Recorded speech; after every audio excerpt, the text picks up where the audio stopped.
എല്ലാ തലങ്ങളിലുമുള്ള ജനാധിപത്യപരമായ രീതിയിലുള്ള ചർച്ചകളും അതിനടിസ്ഥാനപ്പെടുത്തിയിട്ടുള്ള തീരുമാനങ്ങളും സെൻട്രൽ കമ്മിറ്റിയുടെ അംഗീകാരവും എല്ലാം ചേർത്തുകൊണ്ട് ഇന്നിപ്പോൾ പ്രഖ്യാപിക്കുന്നു. Kasaragod MP Balakrishna master, Kannur MP Jayarajan, Vadakara KK Shailaja teacher, Kozhikode Elamaram Kareem, Malappuram V Vaseef, Ponnani KS Hamza, Palakkad A Vijayaraghavan, Alathur K Radhakrishnan, Chalakudy professor C Raveendran master, Ernakulam KJ Shiny teacher, Idukki Joyce George, Alappuzha AM Arif, Pathanamthitta doctor TN Thomas Isaac, Kollam M Mukesh, Attingal V Joy. CPIM Lok Sabha സ്ഥാനാർത്ഥികളെ പ്രഖ്യാപിച്ചു. 15 മണ്ഡലങ്ങളിലേക്കുള്ള സ്ഥാനാർത്ഥികളെയാണ് MV ഗോവിന്ദൻ മാസ്റ്റർ പ്രഖ്യാപിച്ചത്. 4ഇടത്ത് CPI, 1ഇടത്ത് കേരള കോൺഗ്രസ്. അങ്ങനെ ടീം LDF തയ്യാറായി കഴിഞ്ഞു. സ്ഥാനാർത്ഥി പ്രഖ്യാപനം ഇന്ന് CPIM സ്ഥാനാർത്ഥി പ്രഖ്യാപനം വന്ന് ഇന്ന് ഉടൻ തന്നെ പല മണ്ഡലങ്ങളിലും സ്ഥാനാർത്ഥികളായവരുടെ വിപുലമായ റോഡ് ഷോയാണ് രാത്രി വൈകിയും കാണാനായത്. ഒരു ലോക്സഭാ മണ്ഡലത്തിലെ 7 നിയോജക മണ്ഡലങ്ങളും ഒരുപോലെ കവർ ചെയ്ത് തീർക്കുന്ന വിധത്തിലേക്കുള്ള റോഡ് ഷോകൾ, സാധാരണ പ്രചാരണത്തിൻ്റെയൊക്കെ അവസാന ഘട്ടത്തിൽ കാണുന്ന റോഡ് ഷോകൾ ആദ്യഘട്ടത്തിൽ തന്നെ ചെയ്ത് പ്രചാരണ രംഗത്ത് ഒരു കുതിപ്പിൻ്റെ ആദ്യ സൂചന നൽകി തന്നെ ഈ സ്ഥാനാർത്ഥികൾ രംഗം ഉറപ്പിച്ചു കഴിഞ്ഞു. മറുഭാഗത്ത് UDF സംബന്ധിച്ചാണെങ്കിൽ സ്ഥാനാർത്ഥി നിർണയത്തിലേക്ക് ആ വിധത്തിൽ കഴിഞ്ഞില്ല. പക്ഷേ സിറ്റിംഗ് MP മാർക്ക് തന്നെയാകും ഭൂരിപക്ഷം സീറ്റുകളിലും, മിക്കവാറും എല്ലാ സീറ്റുകളിലും തന്നെ മത്സരരംഗത്തേക്ക് വരാൻ ഇടയുള്ളത്. ലീഗിൻ്റെ സ്ഥാനാർത്ഥികൾ ആര് എന്നുള്ളത് പൊന്നാനിയിലും മലപ്പുറത്തും ഇനിയും തീരുമാനമാകാനിരിക്കുന്നു. 3ാം സീറ്റ് എന്നത് അടഞ്ഞ അധ്യായമായി മാറിക്കഴിഞ്ഞു. ജോസഫ് ഗ്രൂപ്പ് ഫ്രാൻസിസ് ജോർജിനെ കോട്ടയത്ത് ഇറക്കുന്ന നിലയിൽ കാര്യങ്ങൾ നിൽക്കുകയും ചെയ്യുന്നു. ഇതാണ് UDF ഒരു അവസ്ഥ. തെരഞ്ഞെടുപ്പിൻ്റെ ഒരു പ്രചാരണ രംഗത്തേക്ക് മുന്നണികൾ അതിശക്തമായി മുന്നോട്ട് പോകുന്ന ഘട്ടത്തിൽ വരുന്ന ലോക്സഭാ തെരഞ്ഞെടുപ്പിലും UDF LDF തമ്മിൽ, അല്ലെങ്കിൽ LDF UDF തമ്മിലുള്ള അതിശക്തമായ നേർക്കുനേർ പോരാട്ടമാണ് കേരളത്തിൽ നടക്കാൻ പോകുന്നത് എന്നുള്ളത് വ്യക്തമായി കഴിഞ്ഞു. ത്രികോണ മത്സരം എന്നുള്ളത് അപൂർവം ചില മണ്ഡലങ്ങളിൽ സാധ്യമായേക്കാവുന്ന ഒന്ന് മാത്രം എന്നതുകൂടി വ്യക്തമാവുന്നുണ്ട് ഇപ്പോഴത്തെ ഒരു സാഹചര്യം പരിശോധിച്ചാൽ. ഇന്ന് ന്യൂസ് ആൻഡ് വ്യൂസിൻ്റെ ഈ ചർച്ചയിൽ പങ്കെടുക്കുന്നത് advocate K Anilkumar, CPIM,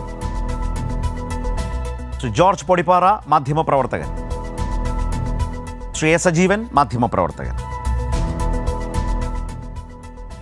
Shri Anilkumar, ഇന്നത്തെ CPIM സ്ഥാനാർത്ഥി പട്ടികയിൽ നിന്ന് ആരംഭിക്കാം.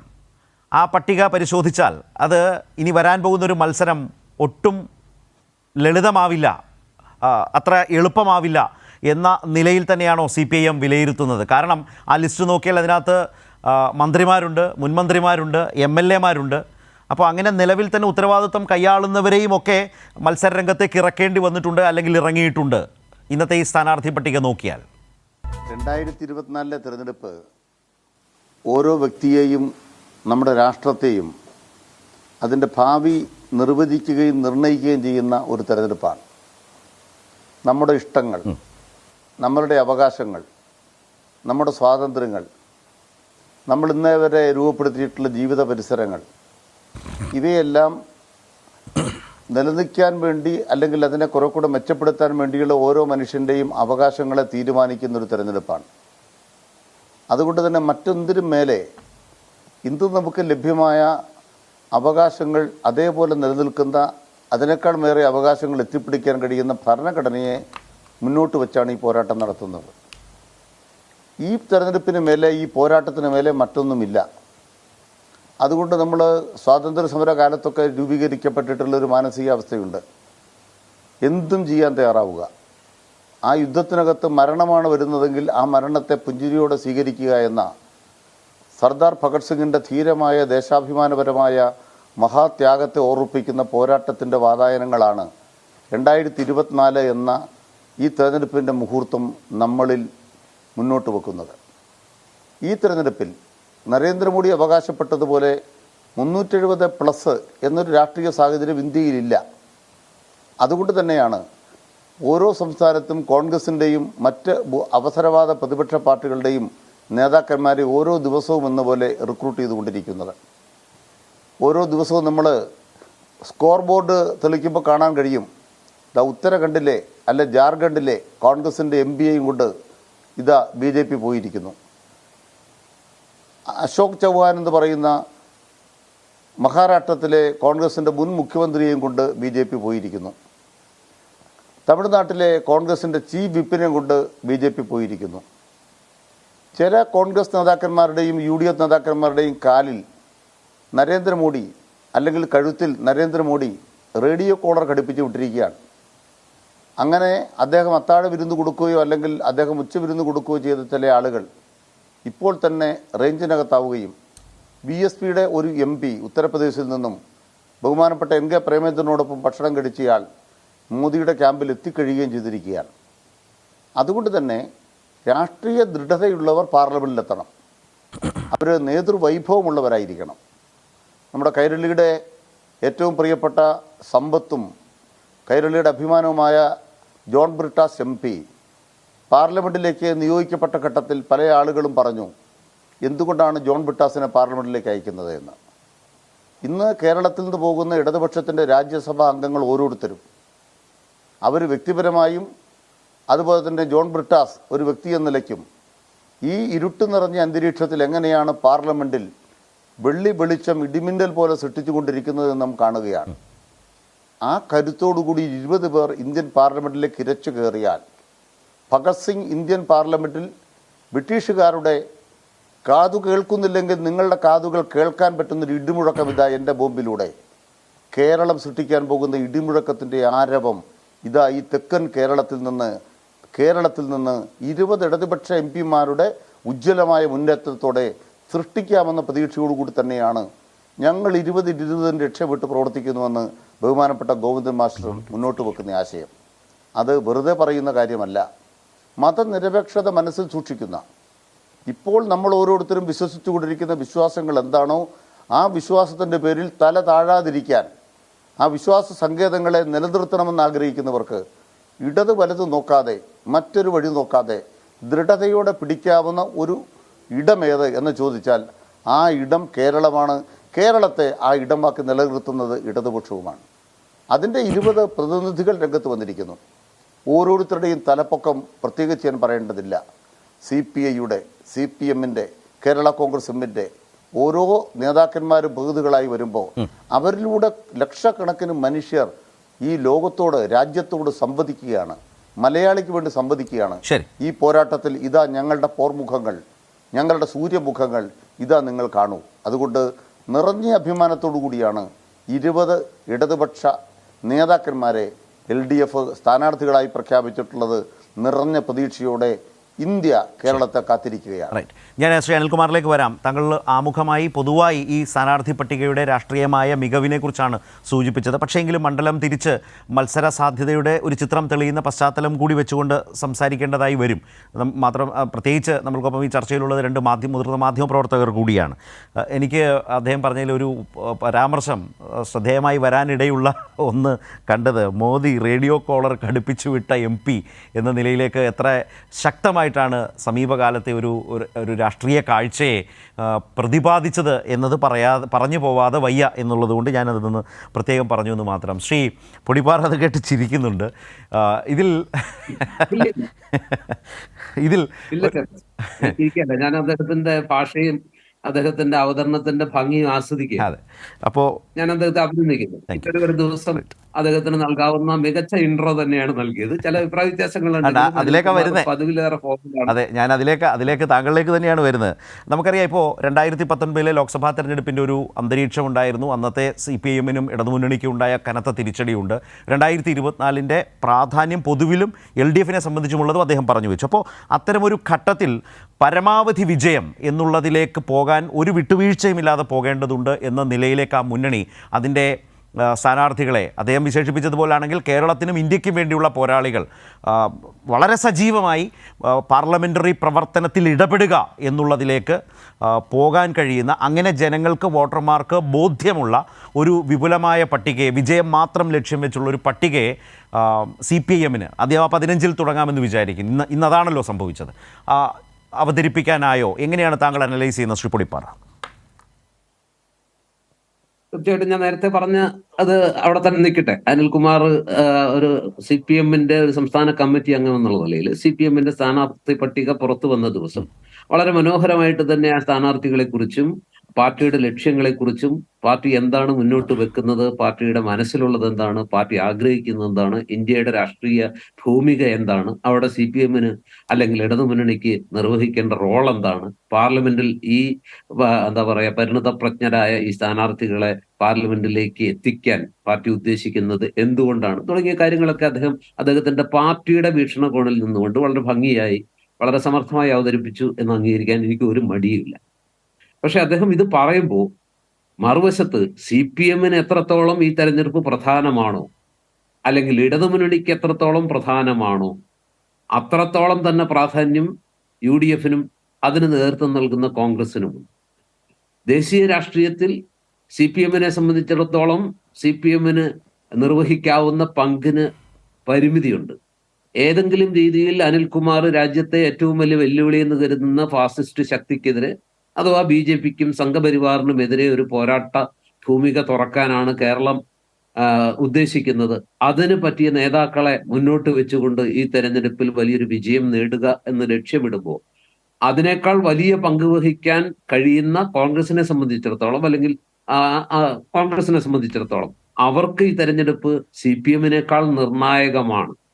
ഏതെങ്കിലും തരത്തിൽ BJP-യുടെ അശ്വമേധത്തിന് തടയിടണമെങ്കിൽ ഈ കൊച്ചു സംസ്ഥാനത്തെ 20 സീറ്റുകൾ കൊണ്ട് മാത്രം കഴിയില്ലെന്ന് നമുക്ക് എല്ലാവർക്കും അറിയാവുന്ന കാര്യമാണ്. അതിന് കുറെ കൂടി വിശാലമായ തലത്തിൽ നിൽക്കുന്ന, രാജ്യമെമ്പാടും പേരുകളുള്ള, ഒരുപക്ഷെ ആരംഗീകരിച്ചാലും ഇല്ലെങ്കിലും രാജ്യത്തെ ഏറ്റവും വലിയ ജനാധിപത്യ പ്രസ്ഥാനം, മതേതര പ്രസ്ഥാനമായ കോൺഗ്രസിനും താങ്കൾ ഉദ്ദേശിക്കുന്നത് പോലെ തന്നെ വലിയ ലക്ഷ്യങ്ങളും വലിയ ആഗ്രഹങ്ങളും വലിയ സ്വപ്നങ്ങളുമുണ്ട്. ഇപ്പോഴില്ലെങ്കിൽ ഒരിക്കലുമില്ല എന്ന രീതിയിലേക്ക് കാര്യങ്ങൾ പോവുകയാണ്. ഇനിയൊരു അംഗത്തിൽ കൂടി കഴിഞ്ഞ കാലങ്ങളിലെ പോലെ, കഴിഞ്ഞ 2019 പോലെ വലിയ പരാജയം, അല്ലെങ്കിൽ 2019 വലിയ പരാജയം അഭിമുഖീകരിക്കേണ്ടി വന്നാൽ അത് ഈ രാജ്യത്തെ എവിടെ കൊണ്ടെത്തിക്കും എന്ന് ജനാധിപത്യ വിശ്വാസികളും മതനിരപേക്ഷവാദികളും എല്ലാം അമ്പരക്കുന്ന ഒരവസ്ഥയുമുണ്ട്. ഈ സാഹചര്യത്തിൽ ഈ കേരളത്തിനെ സംബന്ധിച്ചിടത്തോളം കേരളത്തിന്റെ ഒരു പ്രസക്തി എന്ന് പറയുന്നത് വലുതാണെങ്കിലും ഞാൻ വിചാരിക്കുന്നത് കേരളത്തിൽ ഇടതുപക്ഷം വിജയിച്ചാലും UDF വിജയിച്ചാലും അല്ലെങ്കിൽ LDF-ഉം UDF വിജയിച്ചാലും ഈ തെരഞ്ഞെടുക്കപ്പെടുന്ന ആളുകള് ഇന്ത്യയിലെ മതനിരപേക്ഷതയുടെ വക്താക്കളായി തന്നെയാണ് ഇന്ത്യൻ പാർലമെന്റിൽ എത്തുക. അതുകൊണ്ട് തന്നെ ഇവിടുത്തെ പോരാട്ടം ഒരു ഇന്ത്യൻ പോരാട്ടത്തിന്റെ ആ ഒരു എന്താ പറയുക പെർസ്പെക്റ്റീവിൽ നിന്നുകൊണ്ട് ചിന്തിക്കുമ്പോൾ കുറച്ചുകൂടി ആശ്വാസം തരുന്നൊരു കാര്യമാണ്. കാരണം ഇവിടെ പോരാടുന്നത് 2 മതനിരപേക്ഷ കക്ഷികൾ തമ്മിലാണ് പ്രധാനമായിട്ടും. അതുകൊണ്ട് ആര് ജയിച്ചാലും അത് സംഘപരിവാറിനോടൊപ്പം പോകുന്നവർ കേരളത്തിലില്ല. മറ്റു മഹാരാഷ്ട്രയിലും അനിൽകുമാർ പറഞ്ഞതുപോലെ റേഡിയോ കോളർ ഘടിപ്പിച്ച് മോദി വിട്ട ആളുകളൊക്കെ ഒരുപക്ഷെ മഹാരാഷ്ട്രയിലും ഹിമാചൽ പ്രദേശിലും മറ്റു പല സംസ്ഥാനങ്ങളിലും ഉത്തരേന്ത്യയിലെ പല സംസ്ഥാനങ്ങളിലും ഒക്കെ ഉണ്ടായേക്കാം. പക്ഷെ കേരളത്തില് അത്തരം റേഡിയോ കോളർ അവിടെയാണ് ശ്രീ പൊടിപ്പാറ, ഇതിലൊരു പ്രശ്നം അതാണ്. നേരിട്ട് അങ്ങോട്ട് ചെല്ലുന്നവർക്ക് റേഡിയോ കോളർ ഘടിപ്പിക്കേണ്ട കാര്യമില്ല. റേഡിയോ കോളർ ഘടിപ്പിക്കുന്നത് എന്തിനാണ്? നമ്മുടെ ഒരു ഭ്രമണ പഥത്തിൽ നിന്ന്, ഈ ഒരു നമ്മുടെ ഒരു ചുറ്റുവട്ടത്ത് നിന്ന്, കാഴ്ചവട്ടത്തിൽ നിന്ന് പുറത്തു പോകാത്ത വിധം ഇവരെങ്ങനെ പോകുന്നു എന്ന് മനസ്സിലാക്കാൻ കഴിയാണ് ഈ റേഡിയോ കോളർ. അപ്പോൾ റേഡിയോ കോളർ എന്ന് അദ്ദേഹം പരാമർശിച്ചത് വളരെ കൃത്യമായ രാഷ്ട്രീയമുണ്ട്, വളരെ കൃത്യമായ കാഴ്ച അതിലുണ്ട്. അതേതെങ്കിലും ജാർഖണ്ഡിലോ അല്ലെങ്കിൽ മറ്റേതെങ്കിലും സംസ്ഥാനത്ത് കൊണ്ടുവെക്കാൻ കഴിയുന്ന രീതിയിലല്ല അദ്ദേഹം പറഞ്ഞത്. അല്ല, അദ്ദേഹം പറഞ്ഞ ആ പ്രയോഗത്തിന്റെ ഭംഗി ഞാൻ അംഗീകരിക്കുന്നു. അത് നല്ലൊരു പ്രയോഗമാണ്. താങ്കൾക്ക് റേഡിയോ കോളർ എടുത്തു പറയാൻ പറ്റുന്നൊരു സംഗതിയാണ്. പക്ഷെ ആ കാര്യത്തിൽ എനിക്ക് ചില അഭിപ്രായ വ്യത്യാസങ്ങളുണ്ട്. പ്രേമചന്ദ്രനെ നിങ്ങൾ സംഘിയാക്കിയേ തീരൂ അല്ലെങ്കിൽ അടങ്ങൂ എന്നൊരു വാശി എന്തിനാണത്? എന്തിനാണ് ഒരാളെ 100 വട്ടം സംഘി എന്ന് വിളിച്ച് യഥാർത്ഥത്തിൽ സംഘിയില്ലാത്തൊരു മനുഷ്യനെ സംഘിയാക്കിയേ അടങ്ങൂ? അവിടെയാണ് എനിക്ക് CPM-നോടും അനിൽകുമാർ അടക്കമുള്ള അല്ലെങ്കിൽ താങ്കളോടുള്ള അഭിപ്രായ വ്യത്യാസം. നമ്മൾ കഴിയുന്നത്ര ആളുകളെ ആ ഒരു എന്താ പറയാ ആ ഒരു ആകർഷണ പരിധിയിലേക്ക് വിടാതെ അവരെ ജനാധിപത്യ പക്ഷത്ത് പിടിച്ചു നിർത്തേണ്ടതിന് പകരം നിങ്ങൾ സംഘിയാണ് സംഘിയാണ് സംഘിയാണ് എന്ന് ആവർത്തിച്ച് അദ്ദേഹത്തെ സംഘിയാക്കാൻ അല്ല, ഞാൻ ചോദിക്കട്ടെ ശ്രീ പൊടിപ്പാറ, ഈ മോദിയുടെ വിരുന്നിൽ പോകുന്ന ആ ദിവസത്തിന് തൊട്ട് മുമ്പ് വരെ ഇതുപോലെ വളരെ തുറന്ന നിലയിലൊരു വിമർശനം ശ്രീ പ്രേമേന്ദ്രന്, അദ്ദേഹത്തിൻ്റെ സമീപനത്തിലൊക്കെ ആ വിമർശനമോ അല്ലെങ്കിലൊക്കെ ഉള്ളവരുണ്ടാകാം, പക്ഷേ ഇത്ര പരസ്യമായി ഒരു ലോക്സഭാ തെരഞ്ഞെടുപ്പിൻ്റെ പടിവാതിൽക്കൽ വീണ്ടും UDFിൻ്റെ സ്ഥാനാർത്ഥിയായി നിൽക്കെ അദ്ദേഹം ഇങ്ങനെ ആക്ഷേപം കേൾക്കേണ്ടി വന്നത് CPM സംഭാവന ചെയ്ത ഏതെങ്കിലും ഒരു പശ്ചാത്തലത്തിൽ നിന്നാണോ? അതുപോലെ തന്നെ റെയിൽവേ പദ്ധതി തെരഞ്ഞെടുപ്പ് കാലത്ത് തെരഞ്ഞെടുപ്പിൽ വോട്ട് നേടാൻ കഴിയും വിധം രാജ്യമാകെ ഒരു റെയിൽവേ പ്രോജക്റ്റിൻ്റെ ഈ ഉദ്ഘാടന മാമാങ്കം കേരളത്തിൽ എപ്പോഴും അങ്ങോട്ടും ഇങ്ങോട്ടും തർക്കവിഷയമാകുന്നൊരു കാര്യമാണ്. അങ്ങനൊരു പരിപാടി നടത്തുമ്പോൾ ആ പരിപാടിയിൽ പോയി പ്രധാനമന്ത്രിയും പ്രധാനമന്ത്രിയുടെ ഓഫീസിൻ്റെയും പ്രവർത്തനങ്ങളെ സ്തുത്യർഹമാം വിധം അദ്ദേഹം സംസാരിക്കുന്നു. അത് നിഷ്കളങ്കമാണോ? അവിടെ ജയ് വിളികൾ ഉയരുന്നത് BJPയുടെ പേരിലാണ്. അപ്പോൾ ഇതെല്ലാം സംഭവിക്കുന്നത് ഈ കേരളത്തിൽ ഈ താങ്കൾ പറഞ്ഞ പോലെ മതനിരപേക്ഷ ചേരിയിൽ നിൽക്കുന്ന രണ്ട് മുന്നണികൾ തന്നെ തമ്മിൽ ഏറ്റുമുട്ടുമ്പോൾ അതിലെ ഒരു ചേരിയിലെ വളരെ പ്രധാനപ്പെട്ട MP വളരെ നിഷ്കളങ്കമായി ചെയ്യുന്നതാണ് ആണോ ഇതൊക്കെ എന്ന് ഇവർ CPM ചോദിച്ചാൽ അവരാണോ പഴി കേൾക്കേണ്ടത്? അല്ല ശരത്തെ, CPM-ന് അത് ചോദിക്കാം. കാരണം ഇത് രാഷ്ട്രീയമാണ്, ഒരു യുദ്ധമുഖത്തിന്റെ തന്നെ ഒരു അപാകതയാണല്ലേ ശ്രീ പൊടിപ്പാറ പറഞ്ഞത്. ആ ചോദ്യം നിങ്ങൾ സംഘി താല്പര്യം എന്ന നിലയിൽ വിമർശിച്ചാൽ അത് തന്നെ ഏതോ വലിയ പാതകമാണെന്ന മട്ടിലാണ് ശ്രീ പൊടിപ്പാറ സംസാരിച്ചത്. അങ്ങനെ പാതകമാണെന്നല്ല. എന്തിനാണ് നമ്മൾ യഥാർത്ഥത്തിൽ സംഘി അല്ലാത്തൊരു മനുഷ്യൻ അല്ലെങ്കിൽ അതിന്റെ ഒരു ധർമ്മസങ്കടത്തിൽ നിൽക്കുകയാണെങ്കിൽ എന്നാ പിന്നെ നിങ്ങൾ എന്നെ സംഘിയാക്കി അടങ്ങുള്ളെങ്കിൽ പിന്നെ ഞാൻ എന്തിനാകാതെ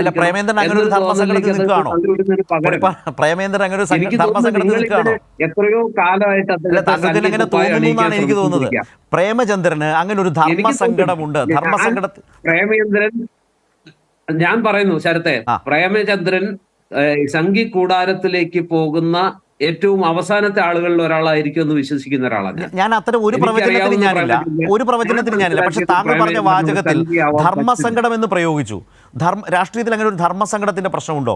സംഘിപാളയത്തിലേക്ക് പോകുന്നതുമായി ബന്ധപ്പെട്ട ഒരു ധർമ്മസങ്കടത്തിനിടയിൽ ഒരു തള്ളി അപ്പുറത്തോട്ട് ഇടുന്ന വിധത്തിൽ എന്ന് പറഞ്ഞാൽ ധർമ്മസങ്കടത്തിൽ നിൽക്കുന്നയാളും പ്രശ്നത്തിലാണ്, അപകടത്തിലാണ്. നേരത്തെ അത് ആ ധർമ്മസങ്കടം എന്ന് ഞാൻ ഉദ്ദേശിച്ചത്, ഇപ്പൊ അദ്ദേഹം പ്രധാനമന്ത്രി ക്ഷണിച്ചൊരു വിരുന്നിൽ പോയി പങ്കെടുക്കുന്നു. ആ പങ്കെടുത്തത് മുതൽ നിങ്ങൾ അദ്ദേഹത്തെ അറ്റാക്കിങ് തുടങ്ങിയതാണ്, ആക്രമണം തുടങ്ങിയതാണ്. ആർക്കായാലും ഇപ്പൊ മുഖ്യമന്ത്രി ഒരു വിരുന്നില് ക്ഷണിച്ചാൽ അതിലൊരു കോൺഗ്രസ് MLA എന്നാണ് പോയിട്ടുള്ളത്. അത് ശ്രീ മുരളീധരൻ മറ്റൊരു UDF MP പറഞ്ഞ എന്താണ്, പിണറായിയുടെ ചായ കുടിച്ച് കോൺഗ്രസിനെ വളർത്തണ്ട, മോഡിയുടെ സൽക്കാരം ആയി കേരളത്തിലെ UDFന് അവരുടെ സീറ്റ് നിലനിർത്താം എന്ന് പറയുന്ന രാഷ്ട്രീയം എന്താണെന്ന് ചോദിക്കുന്നത് കേരളമല്ലേ? കേരളം ചോദിക്കില്ലേ ശ്രീ പൊടിപ്പാറ? ചോദിക്കുന്നതിൽ ഒരു തെറ്റുമില്ലെന്ന്. CPM-ന്റെ രാഷ്ട്രീയം വെച്ചുകൊണ്ട് പ്രേമചന്ദ്രനെ പോലെ ഒരു കരുത്തനെ തളയ്ക്കാൻ കൊല്ലത്ത് CPM-ന്റെ കൊത്തളങ്ങൾ തകർത്ത് വീണ്ടും MP ആയി തെരഞ്ഞെടുക്കപ്പെടുന്ന പ്രേമചന്ദ്രനെ തോൽപ്പിക്കുക എന്നുള്ളത് CPM-ന്റെ ഒരു പ്രസ്റ്റീജ് വിഷയമാണ്. തോൽപ്പിക്കാൻ ഏത് മാർഗവും അവലംബിക്കാനുള്ള അവകാശമുണ്ട്. കാരണം ഇത് ജനാധിപത്യമാണ്, ഇത് തെരഞ്ഞെടുപ്പാണ്. എങ്കിലും ഞാൻ വിചാരിക്കുന്നത് ഈ പ്രേമചന്ദ്രനെ പോലെയുള്ള ഒരാളെ സംഘി എന്ന് നിരന്തരം വിശേഷിപ്പിക്കുന്നത് എത്രമാത്രം ധാർമ്മികമാണ്, അത് ശരിയാണോ, അതിന്റെ ആവശ്യമുണ്ടോ എന്നൊരു ചോദ്യമാണ്. നമ്മൾ അതിലേക്ക് കുറച്ച് അല്പം ദീർഘമായി സംസാരിച്ച് പോയതുകൊണ്ട് മറ്റുള്ളതിലേക്ക് വരാം. അവിടെ ശ്രീ അനിൽകുമാറിന് അദ്ദേഹത്തിന് പറയേണ്ടതായിട്ട് വരും. ഞാൻ ശ്രീ സജീവൻ, അതുകൊണ്ട് തന്നെ ഞാൻ താങ്കളിലേക്ക് അതിന് ശേഷം വരാം. ഇപ്പോൾ CPM-ന്റെ അഭിപ്രായവും വിമർശനവും CPM പറയട്ടെ, അത് അദ്ദേഹം പറയട്ടെ. പക്ഷേ എനിക്കിപ്പോഴും ഉള്ള സംശയം, അത് കേരളത്തിലെ താങ്കൾ തന്നെ പറഞ്ഞ മതനിരപേക്ഷതയുടെ രാജ്യത്തെ ഏറ്റവും വലിയ ബദൽ അല്ലെങ്കിൽ ഒരു തുരുത്തായി നിൽക്കുന്ന കേരളത്തിൽ ജനാധിപത്യ ബോധമുള്ള മതനിരപേക്ഷ ബോധ്യമുള്ള ആരും ചോദിക്കുന്ന ചോദ്യവും സംശയവും വിമർശനവും ഇക്കാര്യത്തിൽ ഉണ്ടാവില്ലേ? മറ്റെങ്ങുമില്ലാത്ത വിധം ന്യായമായും സ്വാഭാവികമായും എൻ്റെ സംശയങ്ങളിലും എൻ്റെ വിമർശനങ്ങളിലും അതുണ്ട്.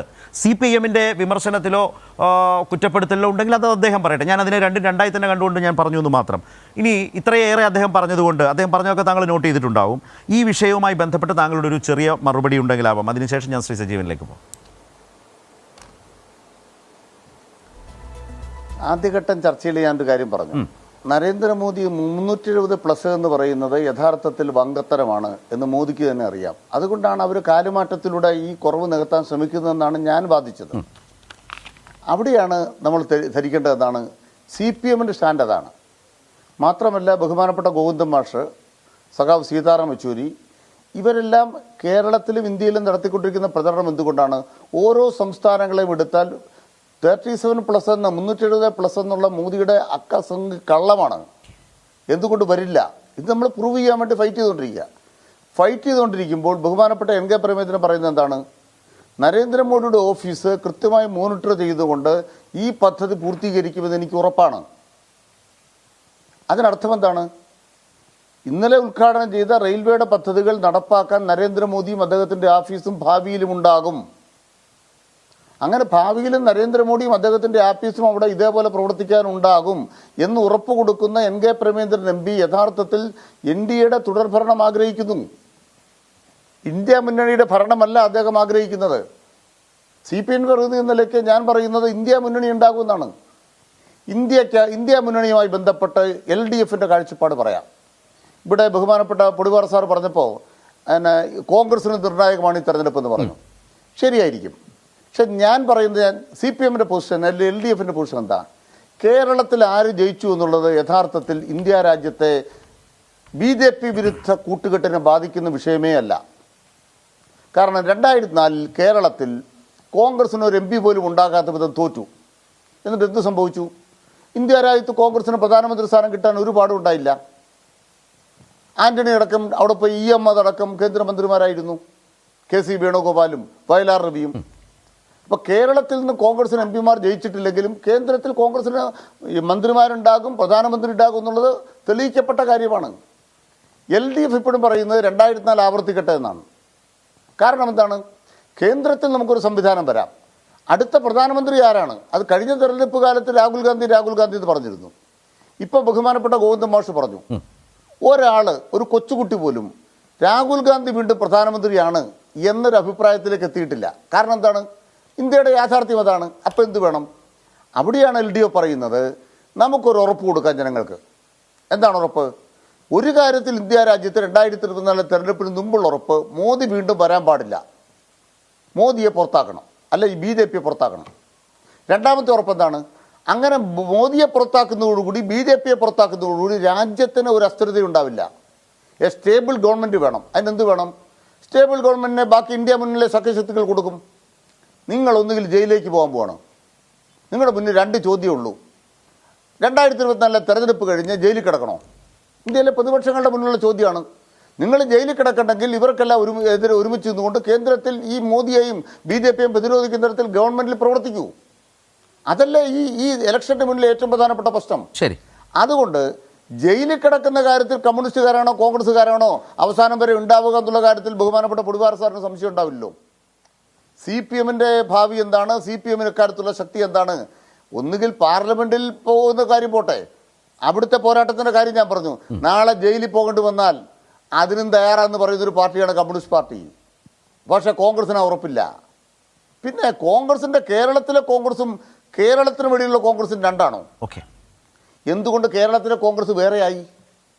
അത് വ്യത്യാസം ഉണ്ടാകണം. അവിടെ ബഹുമാനപ്പെട്ട പൊടിവാർ സാറിനോട് പറയുന്നത്, ബഹുമാനപ്പെട്ട KPC പ്രസിഡന്റ് പറഞ്ഞൊരു കാര്യം എന്താണ്? മുമ്പ് നമുക്ക് ഓൾട്ടർനേറ്റീവ് ഇല്ലായിരുന്നു. ഒന്നുകിൽ LDF, മറ്റത് UDF. ഇപ്പം നമുക്ക് ഓൾട്ടർനേറ്റീവ് ഉണ്ട്. ആ ഓൾട്ടർനേറ്റീവ് BJP ആണ്. ബഹുമാനപ്പെട്ട NK പ്രേമചന്ദ്രൻ പറഞ്ഞതുപോലെ ഓൾട്ടർനേറ്റീവാണ് BJP എന്ന പൊളിറ്റിക്കൽ സ്റ്റേറ്റ്മെന്റ് നടത്തിയൊരു KPC പ്രസിഡന്റ് കേരളത്തിലെ കോൺഗ്രസ് എന്ന് പറയുന്നത് ഇന്ത്യയിലെ മറ്റു സംസ്ഥാനങ്ങളിലെ കോൺഗ്രസിൽ നിന്നും എന്തോ വിശേഷപ്പെട്ട ഒരു കോൺഗ്രസ് ആണെന്ന് അങ്ങയുടെ വാദം ഒരിക്കലും നമ്മുടെ സമൂഹത്തിലെ ഒരാളും വിശ്വസിക്കില്ല. അതാണ് യാഥാർത്ഥ്യം. റൈറ്റ്. ഇവിടെ ശ്രീ സജീവൻ, 2019 അല്ല 2024 വളരെ സ്വാഭാവികമായി നമുക്കത് കൃത്യമായി മനസ്സിലാകുന്ന കാര്യം തന്നെയാണ്. അതായത് 2019 രാഹുൽ ഗാന്ധിക്കുണ്ടായിരുന്ന ഒരു സ്റ്റേക്കോ പൊസിഷനോ ഒന്നും ഇല്ലാത്ത വിധം അത് ദുർബലമായിട്ടുണ്ട്. കോൺഗ്രസിൻ്റെ സ്ഥിതിയും അത്രമേൽ ശോചനീയമായി മാറിക്കൊണ്ടിരിക്കുന്നു. അധികാരമുണ്ടായിരുന്ന ഹിമാചൽ പോലും ഇന്നത്തെ രാജ്യസഭാ സീറ്റിൻ്റെ തെരഞ്ഞെടുപ്പ് കഴിയുമ്പോഴേക്ക് MLA മാരെ കാണാനില്ലാത്ത അവസ്ഥയാണ്. ആ സർക്കാരടക്കം, ഹിമാചലിലെ സർക്കാരടക്കം നിലമ്പുത്തുന്ന നിലയിൽ കാര്യങ്ങൾ നിൽക്കുന്നു. ഇങ്ങനെ നാൾക്കുനാൾ കൂടുതൽ ഒരു തെരഞ്ഞെടുപ്പിൻ്റെ കാലത്ത് പോലും സംഘടനാപരമായി ഒരു ആത്മവിശ്വാസം ജനങ്ങളിൽ പകരാൻ കഴിയാത്ത വിധം ആളുകൾ BJPയിലേക്ക് പോകുന്ന വിധത്തിൽ കോൺഗ്രസ് നിൽക്കുമ്പോൾ 2019 അല്ല, കേരളത്തിൻ്റെ ഒരു പൊതു പശ്ചാത്തലത്തിൽ 2024 ലോക്സഭാ തെരഞ്ഞെടുപ്പ് യാതൊരു സംശയവുമില്ലാത്തൊരു യാഥാർത്ഥ്യമാണ്.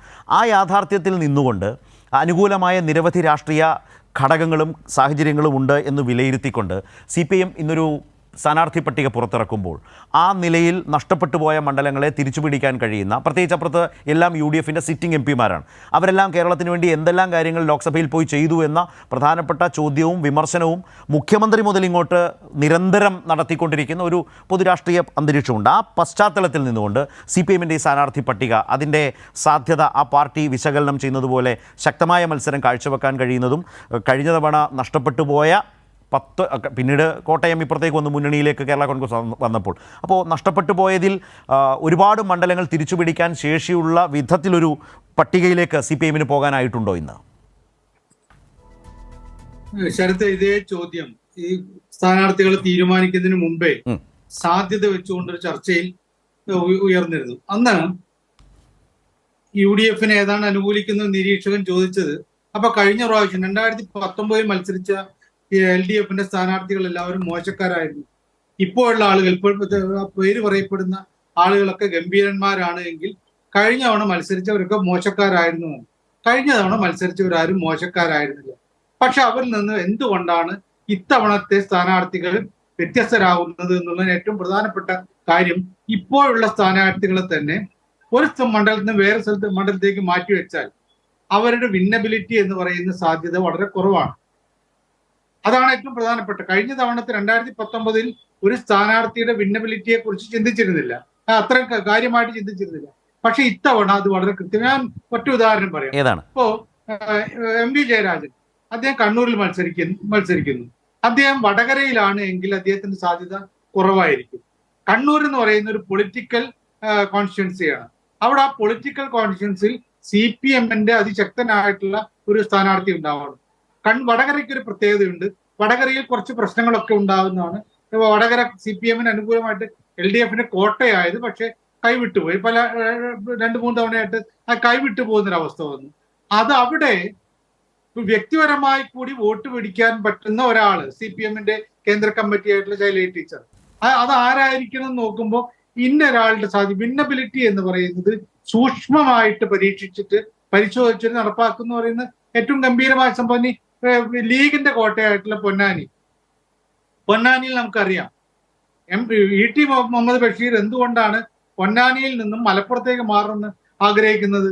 അദ്ദേഹത്തിന്റെ സ്ഥാനാർത്ഥിത്വത്തിന് എതിർപ്പുള്ള ആളുകളുണ്ട്. അവിടെ വിജയത്തിന് ഒരു ചെറിയ സംശയം അവർക്കുണ്ട്. അവിടെ ജയിക്കണമെങ്കിൽ പറ്റിയ സ്ഥാനാർത്ഥി ഇടുന്നത്. സത്യത്തിൽ അവിടെ ഇപ്പോയിട്ടുള്ള ഹംസ എനിക്ക് വ്യക്തിപരമായി അറിയാവുന്ന ആളായതുകൊണ്ട് പറയും, ലീഗിൽ നിന്റെ കോട്ടയിൽ നിന്ന് ഇപ്പുറത്തേക്ക് വന്ന ഒരാളാണ്. നേരത്തെ അബ്ദുറഹിമാൻ കോൺഗ്രസിന്റെ ഭാഗത്ത് നിന്ന് വന്നില്ല, അൻവറിനെ പോലുള്ള ആളുകൾ, അതിനുമുമ്പ് ലീഗിൽ നിന്ന് വന്നിട്ടുള്ള ജലീലിനെ പോലുള്ള ആളുകൾ, കോൺഗ്രസിൽ നിന്ന് വന്നിട്ടുള്ള TK ഹംസയെ പോലുള്ള ആളുകളൊക്കെ എന്തുകൊണ്ടാണ് മലപ്പുറം ജില്ലയിലെ കോട്ടയിൽ എങ്ങനെ ജയിച്ചു? കുറ്റിപ്പുറത്ത് ജയിച്ചതും, തവനൂരിൽ ജയിച്ചതും, താനൂരിൽ ജയിച്ചതും, നിലമ്പൂരിൽ ജയിച്ചതും, മഞ്ചേരി ലോക്സഭാ മണ്ഡലത്തിൽ ജയിച്ചായിട്ടുള്ള കാര്യങ്ങളാണ് പറയുന്നത്. അവിടെ ജയിച്ചതിന് കാരണം അവിടെയൊക്കെ ആ ഭിന്നബിലിറ്റി സാധ്യത ഉപയോഗിച്ചിരുന്നു. അത്തരത്തിലുള്ള ഓരോ സ്ഥാനാർത്ഥിയെയും ഞാൻ കൗതുകത്തോട് കൂടിയിട്ടാണ് ആ ലിസ്റ്റ് കണ്ടിട്ടുള്ളത്. അവിടെ എല്ലാപ്പം അനിൽകുമാർ പറഞ്ഞ പോലെ 20 മണ്ഡലത്തിൽ LDF-ന്റെ സ്ഥാനാർത്ഥികൾ ജയിക്കും എന്നൊന്നും പറയാൻ ഞാനില്ല. അതൊരിക്കൽ പോലും നടക്കില്ല എന്നും അസാധ്യമാണെന്നും ഞാൻ ഇപ്പോഴേ പറയും. ഇപ്പോൾ തന്നെ പരാജയപ്പെടാവുന്ന മണ്ഡലങ്ങൾ എണ്ണി പറയാൻ വേണ്ടി പറഞ്ഞു. പക്ഷെ അതൊന്നും പറയുന്നില്ല, കാരണം തെരഞ്ഞെടുപ്പ് തുടങ്ങുന്നതിന്റെ പോരാട്ടം തുടങ്ങുകയാണ്. പക്ഷെ ഈ മണ്ഡലങ്ങളിലൊക്കെ ഓരോ മണ്ഡലവും പിടിച്ചെടുക്കാൻ പറ്റിയ സ്ഥാനാർത്ഥികൾ, ഇപ്പോ കൊല്ലം കുറച്ചു കാലമായിട്ട് നഷ്ടപ്പെട്ട മണ്ഡലമാണ്. അവിടെ ജയിക്കാനുള്ള സാധ്യത 2 രീതിയിൽ ഉപയോഗിക്കുന്നുണ്ട്. ഒന്ന്, ഇപ്പൊ പറഞ്ഞ പോലെ ഈ പൊടിപ്പാറ പറയുന്ന പോലെ ആരും പിടിച്ച് പ്രേമചന്ദ്രൻ സംഖ്യയാക്കിയല്ല. പ്രേമചന്ദ്രൻ സ്വയം കുഴിയിൽ വീണതാണ്. അദ്ദേഹം പറഞ്ഞൊരു ന്യായീകരണം, പ്രധാനമന്ത്രി വിളിച്ച യോഗത്തിൽ അല്ല ഒരു ഭക്ഷണത്തിന് ക്ഷണിച്ചാൽ പോകണ്ടേ എന്ന് ചോദിച്ചു. അതിന് താങ്കൾ തന്നെ പറഞ്ഞു, കെ മുരളീധരൻ പറഞ്ഞ കാര്യം, പിണറായി വിജയന്റെ ചായ കഴിച്ചിട്ട് അങ്ങനെ ആവേണ്ടെന്ന് പറഞ്ഞിട്ടുള്ള ആ നിലപാടുണ്ടല്ലോ. അതാ പ്രതിപക്ഷം ഇപ്പോൾ ഈ ഇലക്ഷൻ സമയത്ത് പ്രധാനമന്ത്രി അങ്ങനെ വിളിക്കുന്നുണ്ടെങ്കിൽ സംശയത്തോട് കൂടിയിട്ട് നോക്കേണ്ടത്, എന്തിനാണ് വിളിക്കുന്നത് നോക്കണം. ഇനി അദ്ദേഹം അവിടെ പോയി ഭക്ഷണം കഴിച്ചിട്ട് പറഞ്ഞ കാര്യമാണ്, അത് ഭക്ഷണം കഴിക്കാൻ പോയി, സമ്മതിച്ചു. പക്ഷെ ഭക്ഷണം കഴിച്ച് അദ്ദേഹം പറഞ്ഞത്, പ്രധാനമന്ത്രി ഞങ്ങളെ ഉന്മേഷക്യൂട്ടി ഇരുന്നിട്ട് ഞങ്ങൾക്ക് ആദ്യം ഭയമായി ഓരോരുത്തരുടെ വേവലാതിയായിരുന്നു, പ്രധാനമന്ത്രിയോട് എങ്ങനെ സംസാരിച്ചു തുടങ്ങണം എന്നറിയില്ല. പക്ഷെ അദ്ദേഹം വളരെ സൗഹൃദത്തോട് കൂടിയിട്ട് ഞങ്ങളോട് സംസാരിക്കുന്ന, ഓരോ ഭക്ഷണ പദാർത്ഥത്തെ പോയി കുറിച്ച് പറയുന്നു. ഇങ്ങനെയൊക്കെ പറയുമ്പോൾ നമ്മളൊരു പ്രകീർത്തനമാണ് അവിടെ. പ്രേമേന്ദ്രൻ പോയി ഭക്ഷണം കഴിച്ചോടെ പ്രധാനമന്ത്രി ക്ഷണിച്ചുകൊണ്ട് പോയി ഞാൻ ഭക്ഷണം കഴിച്ചു എന്ന് പറഞ്ഞു പോരുകയാണെങ്കിൽ കുഴപ്പമില്ല. പക്ഷെ അങ്ങനെ പറഞ്ഞു. ഈ രണ്ടാമത്തെ കാര്യം താങ്കൾ തന്നെ പറഞ്ഞുള്ള ഇപ്പൊ പ്രധാനമന്ത്രി ഇപ്പൊ ഉദ്ഘാടനം ചെയ്ത പരിപാടിയുടെ കാര്യം അനിൽകുമാർ പറഞ്ഞ കുറച്ചുകൂടി അതിന്റെ സാധ്യത നമ്മൾ നോക്കണം. എന്തിനാണ് പ്രേമേന്ദ്രൻ അദ്ദേഹത്തിന് പങ്കെടുക്കാം ആ പരിപാടിയിൽ? അദ്ദേഹം അവിടുത്തെ MP എന്നുള്ള എനിക്ക് അദ്ദേഹത്തിന് പങ്കെടുക്കാം. പക്ഷേ ഇത് നരേന്ദ്രമോദിയുടെ ഉറപ്പ്, നരേന്ദ്രമോദി ഇപ്പൊ ഇന്നും തിരുവനന്തപുരത്ത് എത്തിയിട്ട് പറഞ്ഞ കാര്യം എന്റെ ഉറപ്പ് എന്നാണ്. ആ ഉറപ്പ് ഫലിക്കും എന്ന് ആവർത്തിച്ച് പറയുകയാണ്, ജനങ്ങളുടെ മുമ്പാകെ പറയുകയാണ്. മോദി ഗ്യാരണ്ടിയുടെ മലയാളം തർജ്ജമയുണ്ട്. സജീവൻ പറഞ്ഞപ്പോഴാണ് ഞാനും ശ്രദ്ധിച്ചത്. മോദി ഗ്യാരണ്ടി എന്ന് അദ്ദേഹം പറയുന്നതിന്റെ മലയാളം തർജ്ജമയുണ്ട് ശ്രീ പ്രേമേന്ദ്രന്റെ ആ വാചകത്തിൽ. തീർച്ചയായിട്ടും ആ മോദി ഗ്യാരണ്ടിയാണിത് നടപ്പാവും എന്ന് പറയുമ്പോൾ രണ്ട് കാര്യമുണ്ട്. മോദി പറയുന്നതെല്ലാം നടപ്പാക്കുന്ന പ്രധാനമന്ത്രിയാണ് എന്ന് സ്ഥാപിച്ച് അതിനോട് എൻഡോസ് ചെയ്യുന്നൊരു പരിപാടി. രണ്ടാമത്തെ കാര്യം, തെരഞ്ഞെടുപ്പിന് മുമ്പേ ഈ പ്രോജക്റ്റ് നടപ്പാവില്ലല്ലോ. തെരഞ്ഞെടുപ്പ് കഴിഞ്ഞതിന് ശേഷം നടപ്പാവില്ലുണ്ട്.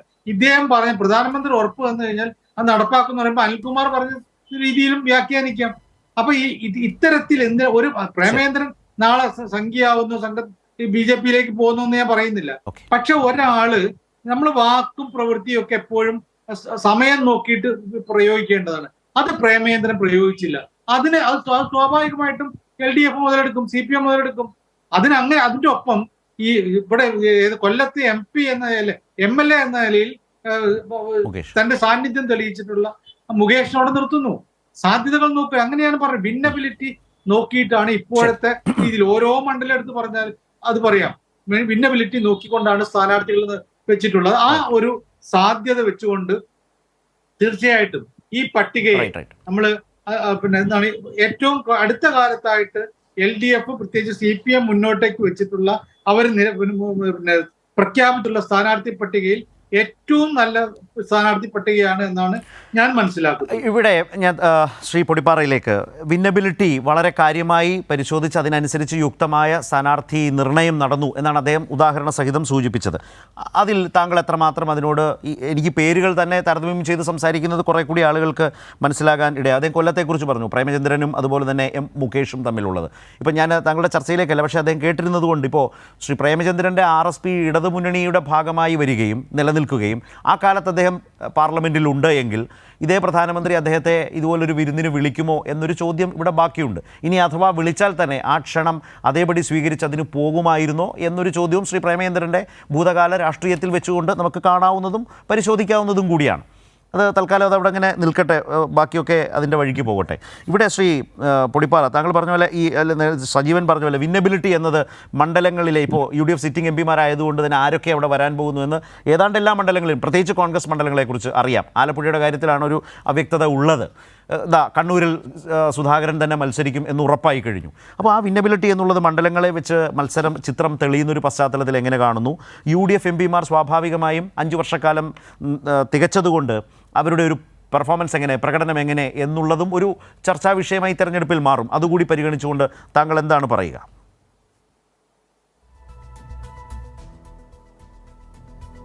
അംഗീകരിക്കുന്നു. അതിനെനിക്ക് ഒരു മടിയില്ല. ഇടതു മുന്നണിയെ സംബന്ധിച്ചിടത്തോളം പ്രത്യേകിച്ച് CPM അവർക്ക് ഫീഡ് ചെയ്യാവുന്ന ഏറ്റവും മികച്ച സ്ഥാനാർത്ഥികളെ തന്നെയാണ് ഇത്തവണ മത്സര രംഗത്ത് ഇറക്കിയിരിക്കുന്നത്. ഇപ്പൊ പത്തനംതിട്ടയിൽ ഡോക്ടർ തോമസ് ഐസക്കിനെ പോലെ ഒരാളെ മത്സരിപ്പിക്കുന്നു. അതുപോലെ ആലത്തൂരില് രമ്യ ഹരിദാസ്, അതുപോലെ തന്നെ ആലത്തൂരില് രമ്യ ഹരിദാസിനെ തളയ്ക്കാൻ രാധാകൃഷ്ണൻ, മന്ത്രിയായ രാധാകൃഷ്ണനെ, MLA ആയ രാധാകൃഷ്ണനെ ആലത്തൂരിൽ മത്സരിപ്പിക്കുന്നത് തീർച്ചയായിട്ടും രാധാകൃഷ്ണന് മാത്രമാണ്, അല്ലെങ്കിൽ രാധാകൃഷ്ണനെ കൊണ്ടേ അത് കഴിയൂ എന്ന് പാർട്ടി തിരിച്ചറിയുന്നതുകൊണ്ടാണ്. വേറെയും പല പേരുകൾ അത്തരം എന്താ പറയുക പദവികളൊന്നും ഇല്ലാതെ നിർത്താൻ ആലത്തൂർ ബന്ധമുള്ള പലരും, ഞാൻ ആരുടെ പേര് പറയുന്നില്ല, പാർട്ടിക്കകത്ത് ഉണ്ടായിട്ടും രാധാകൃഷ്ണനെ തന്നെ ആ നിയോഗം നിറവേറ്റാൻ പാർട്ടി വിടുമ്പോൾ കൃത്യമായ ലക്ഷ്യമുണ്ട്. പക്ഷെ അത്രത്തോളം ഒരു എന്താ പറയുക വിന്നബിലിറ്റി ഫാക്ടർ ഘടകം, അതും ഞാനത് പറയുമ്പോൾ ഇനി ആർക്കും വിഷമം തോന്നുന്നുണ്ട്. പാലക്കാട്ടെ സ്ഥാനാർത്ഥി കഴിഞ്ഞ തവണത്തെ അത്രയും എന്താ പറയാ പാലക്കാടിനെ അറിയുന്ന പാലക്കാടുകാര് നെഞ്ചിലേറ്റുന്ന ഒരാളാണോ? പറയുമ്പോൾ സത്യം പറയാൻ താങ്കളെന്നോട് വിന്നബിലിറ്റിയെ കുറിച്ച് പറയണം എന്ന് പറയുന്നതുകൊണ്ടാണ് ഞാൻ പറയുന്നത്. അപ്പോ അങ്ങനെ ചില സംശയങ്ങൾ നമ്മുടെ മനസ്സിൽ ഒരു രാഷ്ട്രീയ നിരീക്ഷകൻ എന്നുള്ളതല്ലേ, അതൊരു കോൺഗ്രസ്സുകാരനായിട്ടോ അല്ലെന്നുണ്ടെങ്കിൽ അങ്ങനെ ആ ഒരു സഹയാത്രികൻ എന്നുള്ള നിലയിലോ ഒന്നും അല്ല ഞാൻ പറഞ്ഞത്.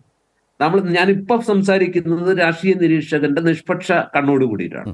കുറെ ഇപ്പോ വടകരയില് ശൈലജ ടീച്ചറേക്കാൾ മികച്ച ഒരു സ്ഥാനാർത്ഥിയെ കെ മുരളീധരൻ എന്ന് പറയുന്ന കോൺഗ്രസിലെ ഏറ്റവും മികച്ച ഭിന്നബിലിറ്റി അല്ലെങ്കിൽ ആ ഒരു സ്ട്രീക്കുള്ള ഒരാൾക്കെതിരെ നിർത്താൻ അവിടെ വേറൊരാളില്ല. എന്നാൽ അതേ ഇത് എനിക്ക് തോന്നുന്നില്ല കണ്ണൂരിന്റെ കാര്യത്തിൽ, കാസർഗോഡിന്റെ കാര്യത്തിൽ, നേരെ മറിച്ച് എറണാകുളത്തിന്റെ കാര്യത്തിൽ എനിക്കത് തോന്നുന്നില്ല. തിരുവനന്തപുരത്ത് അല്ല CPIയുടെ സ്ഥാനാർത്ഥിയാണ് എങ്കിലും പന്നിയൻ രവീന്ദ്രൻ അവിടെ നിർത്താവുന്ന ഗംഭീരനായ സ്ഥാനാർത്ഥി തന്നെയാണ്.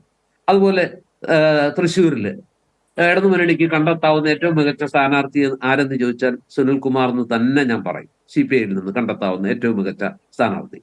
ചാലക്കുടിയില് നിർത്താവുന്നതിൽ മികച്ച സ്ഥാനാർത്ഥി, ഒരു കരിയും പിറളാത്ത ആ ഒരു പ്രത്യേക സാഹചര്യത്തിൽ, അല്ലെങ്കിൽ അദ്ദേഹത്തിന്റെ ഔദ്യോഗിക ജീവിതത്തിലായാലും ശരി, മന്ത്രി പദവിയിൽ ഇരുന്നു കൊണ്ടും ഒരു കറയും കരിയും പിറളാത്ത ആ ഒരു ക്ലീൻ ഇമേജ് ഉള്ള ഡോക്ടർ രവീന്ദ്രനാഥിനെ പോലെ ഒരാളെ, ബെന്നി ബെഹനാൻ എന്ന് പറയുന്ന കോൺഗ്രസിനകത്തെ പടക്കുതിരെ അല്ലെങ്കിൽ അതികായനെ തളയ്ക്കാൻ അദ്ദേഹത്തിനല്ലാതെ മറ്റാർക്കാ കഴിയുക എന്ന് പാർട്ടി ചിന്തിച്ചാൽ അദ്ദേഹം പറഞ്ഞത് വളരെ കൃത്യമായി ഹോംവർക്ക് ചെയ്ത് തന്നെയാണ് ഇക്കുറി സ്ഥാനാർത്ഥികളെ നിർത്തിയിരിക്കുന്നത്. ഒരുപക്ഷെ കരുവന്നൂർ സൃഷ്ടിക്കാവുന്ന ആഘാതത്തെ ചില മണ്ഡലങ്ങൾ, തൃശ്ശൂരുമായിട്ട് ബന്ധപ്പെട്ട തൃശ്ശൂർ ജില്ലയിൽ ഉൾപ്പെടുന്ന മണ്ഡലങ്ങളിൽ കരുവന്നൂർ ഉണ്ടാക്കാവുന്ന ആഘാതത്തെ മറികടക്കാൻ രവീന്ദ്രനാഥിനേക്കാൾ ഐഡിയൽ ആയിട്ടുള്ള മികച്ച ഒരു സ്ഥാനാർത്ഥിയെ CPMന് ഫീഡ് ചെയ്യാൻ പറ്റില്ല. അപ്പൊ അങ്ങനെ ആകത്തുകയിൽ നോക്കുമ്പോൾ തീർച്ചയായിട്ടും പാർട്ടി ഇത്തവണ കുറെ കൂടി രാഷ്ട്രീയത്തിനപ്പുറത്ത് പേഴ്സണാലിറ്റി വോട്ടുകൾ, പെർഫോമൻസ് വോട്ടുകൾ നേടാവുന്ന തരത്തിലുള്ള സ്ഥാനാർത്ഥികളെ കഴിയുന്നത്ര നിർത്തിയിട്ടുണ്ട്. അത് സോ ഫാർ സോ ഗുഡ്. ഇനിയുള്ളതൊക്കെ രാഷ്ട്രീയമായിട്ടുള്ള കാര്യങ്ങളാണ്. രാഷ്ട്രീയമായിട്ട് ആർക്കാണ് മേൽക്കോയ്മ? ലോക്സഭാ തെരഞ്ഞെടുപ്പിൽ സ്വാഭാവികമായിട്ടും പലപ്പോഴും UDFന് ഒരു എഡ്ജ് കിട്ടാറുണ്ട്. മാത്രമല്ല LDFനെ സംബന്ധിച്ചിടത്തോളം ഒരു ഭാരമുണ്ട്. ഇപ്പോൾ ആന്റി ഇൻകംബൻസി ഫാക്ടർ എന്ന് പറയുന്നത് ഇല്ലെന്നൊക്കെ എത്ര അവകാശപ്പെട്ടാലും ശരി അതുണ്ട് എന്നതൊരു യാഥാർത്ഥ്യമാണ്. അതിനെ മറികടന്നുകൊണ്ട് വേണം UDFനെ മറികടക്കുന്ന ഒരു വലിയ വിജയം നേടാൻ. അപ്പൊ ഇങ്ങനെ പല ഘടകങ്ങൾ, സാമ്പത്തിക പ്രതിസന്ധി അടക്കമുള്ള ഒട്ടേറെ വിഷയങ്ങൾ, ഈ പരിമിതികൾക്കെല്ലാം, ഈ പരാധീനതകൾക്കെല്ലാം അകത്ത് നിന്നുകൊണ്ട് പാർട്ടിക്ക് ചെയ്യാവുന്ന ഏറ്റവും പ്രധാനപ്പെട്ട കാര്യം എന്ന് പറയുന്നത് ഏറ്റവും മികച്ച സ്ഥാനാർത്ഥികളെ ഗോദയിൽ ഇറക്കുക എന്നുള്ളതാണ്. അത് ചെയ്തിട്ടുണ്ട്. അക്കാര്യത്തിൽ ഒരു സംശയം. ശ്രീ അനിൽകുമാർ, താങ്കളുടെ ഒരു മറുപടി എന്താണ്? അദ്ദേഹത്തിന് പൊതുവിൽ തൃപ്തിയായിട്ടുണ്ട്, എന്നാൽ ചില മണ്ഡലങ്ങളുടെ കാര്യത്തിൽ ചില സംശയങ്ങൾ അദ്ദേഹം അവതരിപ്പിക്കാനും മടിച്ചിട്ടില്ല എന്നുള്ളത് കൂടി കാണണം. ഇപ്പോൾ UDF സിറ്റിംഗ് MP-മാരാണ് ഈ മണ്ഡലങ്ങളിലൊക്കെ വരാൻ പോകുന്നത്. അതുകൊണ്ട് തന്നെ ആരാണ് സ്ഥാനാർത്ഥി എന്ന് ഇത്തവണ LDFന് CPIമിനടക്കം പാർട്ടികൾക്ക് സ്ഥാനാർത്ഥികളെ തീരുമാനിക്കുമ്പോൾ നന്നായി അറിയാൻ കഴിയും. അപ്പോൾ അവർക്ക് ആ മണ്ഡലത്തിലുള്ള ഇപ്പോഴത്തെ മണ്ഡലത്തിൻ്റെ ഒരു പൊതു മനോഭാവം ഈ സിറ്റിംഗ് MP-മാരോട് എങ്ങനെയാണെന്നൊക്കെ മനസ്സിലാക്കാൻ CPIമിന് അതിൻ്റെ ഒരു സംഘടനാ സംവിധാനമുണ്ട്. അതിനെ അതിജീവിച്ച് വരാൻ കഴിയുന്ന സ്ഥാനാർത്ഥികളെ അവതരിപ്പിക്കുന്ന കാര്യത്തിൽ ഈ സ്ഥാനാർത്ഥി പട്ടിക വളരെ മികച്ചതാണ് എന്ന പൊതു അഭിപ്രായം വരുമ്പോഴും അദ്ദേഹം ആ വിന്നബിലിറ്റിയെ പൊതുവെ അക്സെപ്റ്റ് ചെയ്യുന്നുണ്ട്. എങ്കിലും ചില സംശയങ്ങൾ പാർട്ടിയുടെ CPIമിൻ്റെ പട്ടികയുമായി ബന്ധപ്പെട്ട് പറഞ്ഞത് കേട്ടല്ലോ.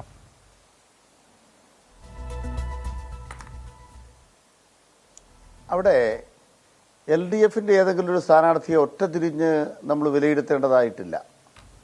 ഓരോ മണ്ഡലത്തിലും അവിടെ ഏറ്റവും പ്രഗത്ഭരെന്ന് മാത്രമല്ല, ഓരോ പ്രദേശത്തും അവിടുത്തെ പ്രഗത്ഭരെന്ന് മാത്രമല്ല, വ്യത്യസ്തങ്ങളായ ധാരകളെ ഉൾക്കൊള്ളുന്ന ഒരു വിശാലമായ കാഴ്ചപ്പാട് ഈ പാനലിനകത്തുണ്ട്. നമ്മുടെ ലോക്സഭാ സമ്മേളനത്തിൻ്റെ അവസാനത്തെ ദിവസം നരേന്ദ്രമോദിക്ക് നന്ദി രേഖപ്പെടുത്തിയൊരു പ്രമേയം വന്നു. ആ പ്രമേയം എന്ന് പറയുന്നത് അയോധ്യയുമായി ബന്ധപ്പെട്ടാണ്. അയോധ്യയിലെ രാമക്ഷേത്ര നിർമ്മിതിയിൽ നരേന്ദ്രമോദിക്ക് നന്ദി.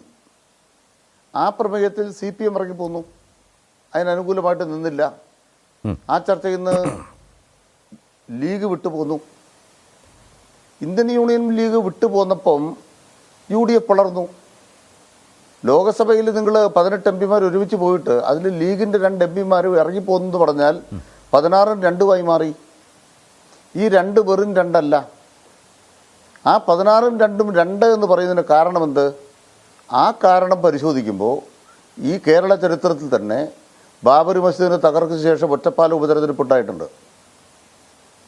ബാബറി മസ്ജിദിൻ്റെ തകർച്ചയ്ക്ക് ശേഷം ഒറ്റപ്പാലത്ത് നടന്ന ഉപതെരഞ്ഞെടുപ്പിൻ്റെ ഫലം പരിശോധിക്കണം. ഇന്ത്യ ചരിത്രത്തിൽ അല്ല, കേരള ചരിത്രത്തിൽ ബാബറി മസ്ജിദിൻ്റെ തകർച്ച ഇന്ത്യൻ നാഷണൽ കോൺഗ്രസിനെ എങ്ങനെയാണ് തകർക്കാൻ ഇടവരുത്തിയൊരു ഘടകം അതിൽ നരസിംഹറാവുവിൻ്റെ മൗനം എങ്ങനെയാണ് മാപ്പർഹിക്കാത്ത കുറ്റമായി ഇവിടുത്തെ സമൂഹം കണ്ടത് എന്നതിൻ്റെ ഏറ്റവും വലിയ തെളിവ് ഒറ്റപ്പാലമാണ്. ഇതേ പാലക്കാട് ജില്ലയാണ്.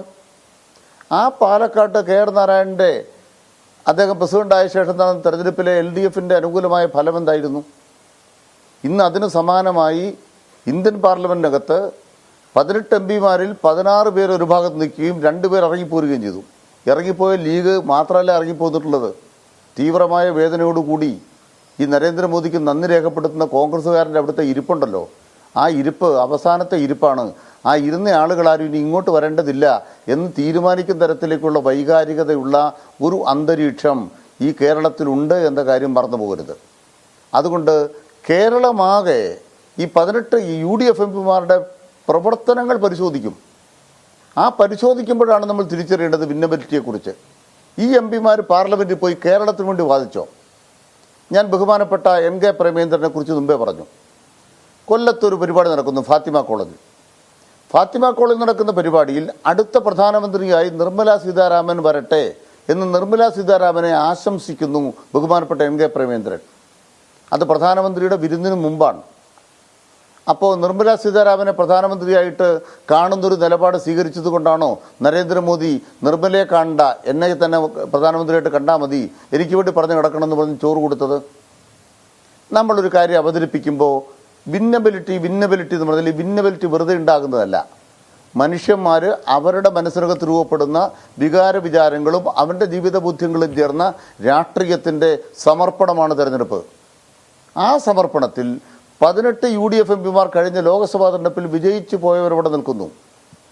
ഇവിടെ മഹാമേരു പോലെ കമ്മ്യൂണിസ്റ്റ് പാർട്ടിക്ക് മുമ്പിൽ പാലക്കാട് 1952 കമ്മ്യൂണിസ്റ്റ് പാർട്ടിയുടെ അഭിയുക്ത കമ്മ്യൂണിസ്റ്റ് പാർട്ടിയുടെ സമ്മേളനം നടന്ന സ്ഥലമാണ് പാലക്കാട്. അത്ര വലിയ കരുത്തുണ്ടായിരുന്ന പാലക്കാട് VS വിജയരാഘവൻ 3 തവണയോ 4 തവണയോ MP ആയി. ആരാണ് ആ കട്ടയമ്പടവും മടക്കിച്ചത്? വിജയരാഘവനാണ്. പാലക്കാട് നിന്നും കമ്മ്യൂണിസ്റ്റ് പാർട്ടിയുടെ MP ദീർഘകാലത്തിന് ശേഷം ഉണ്ടായത് വിജയരാഘവനിലൂടെയാണ്. ആ വിജയരാഘവൻ അവിടെ വന്നത് എങ്ങനെയാണ്? അതിനും ചരിത്രപരമായ കാരണങ്ങളുണ്ട്.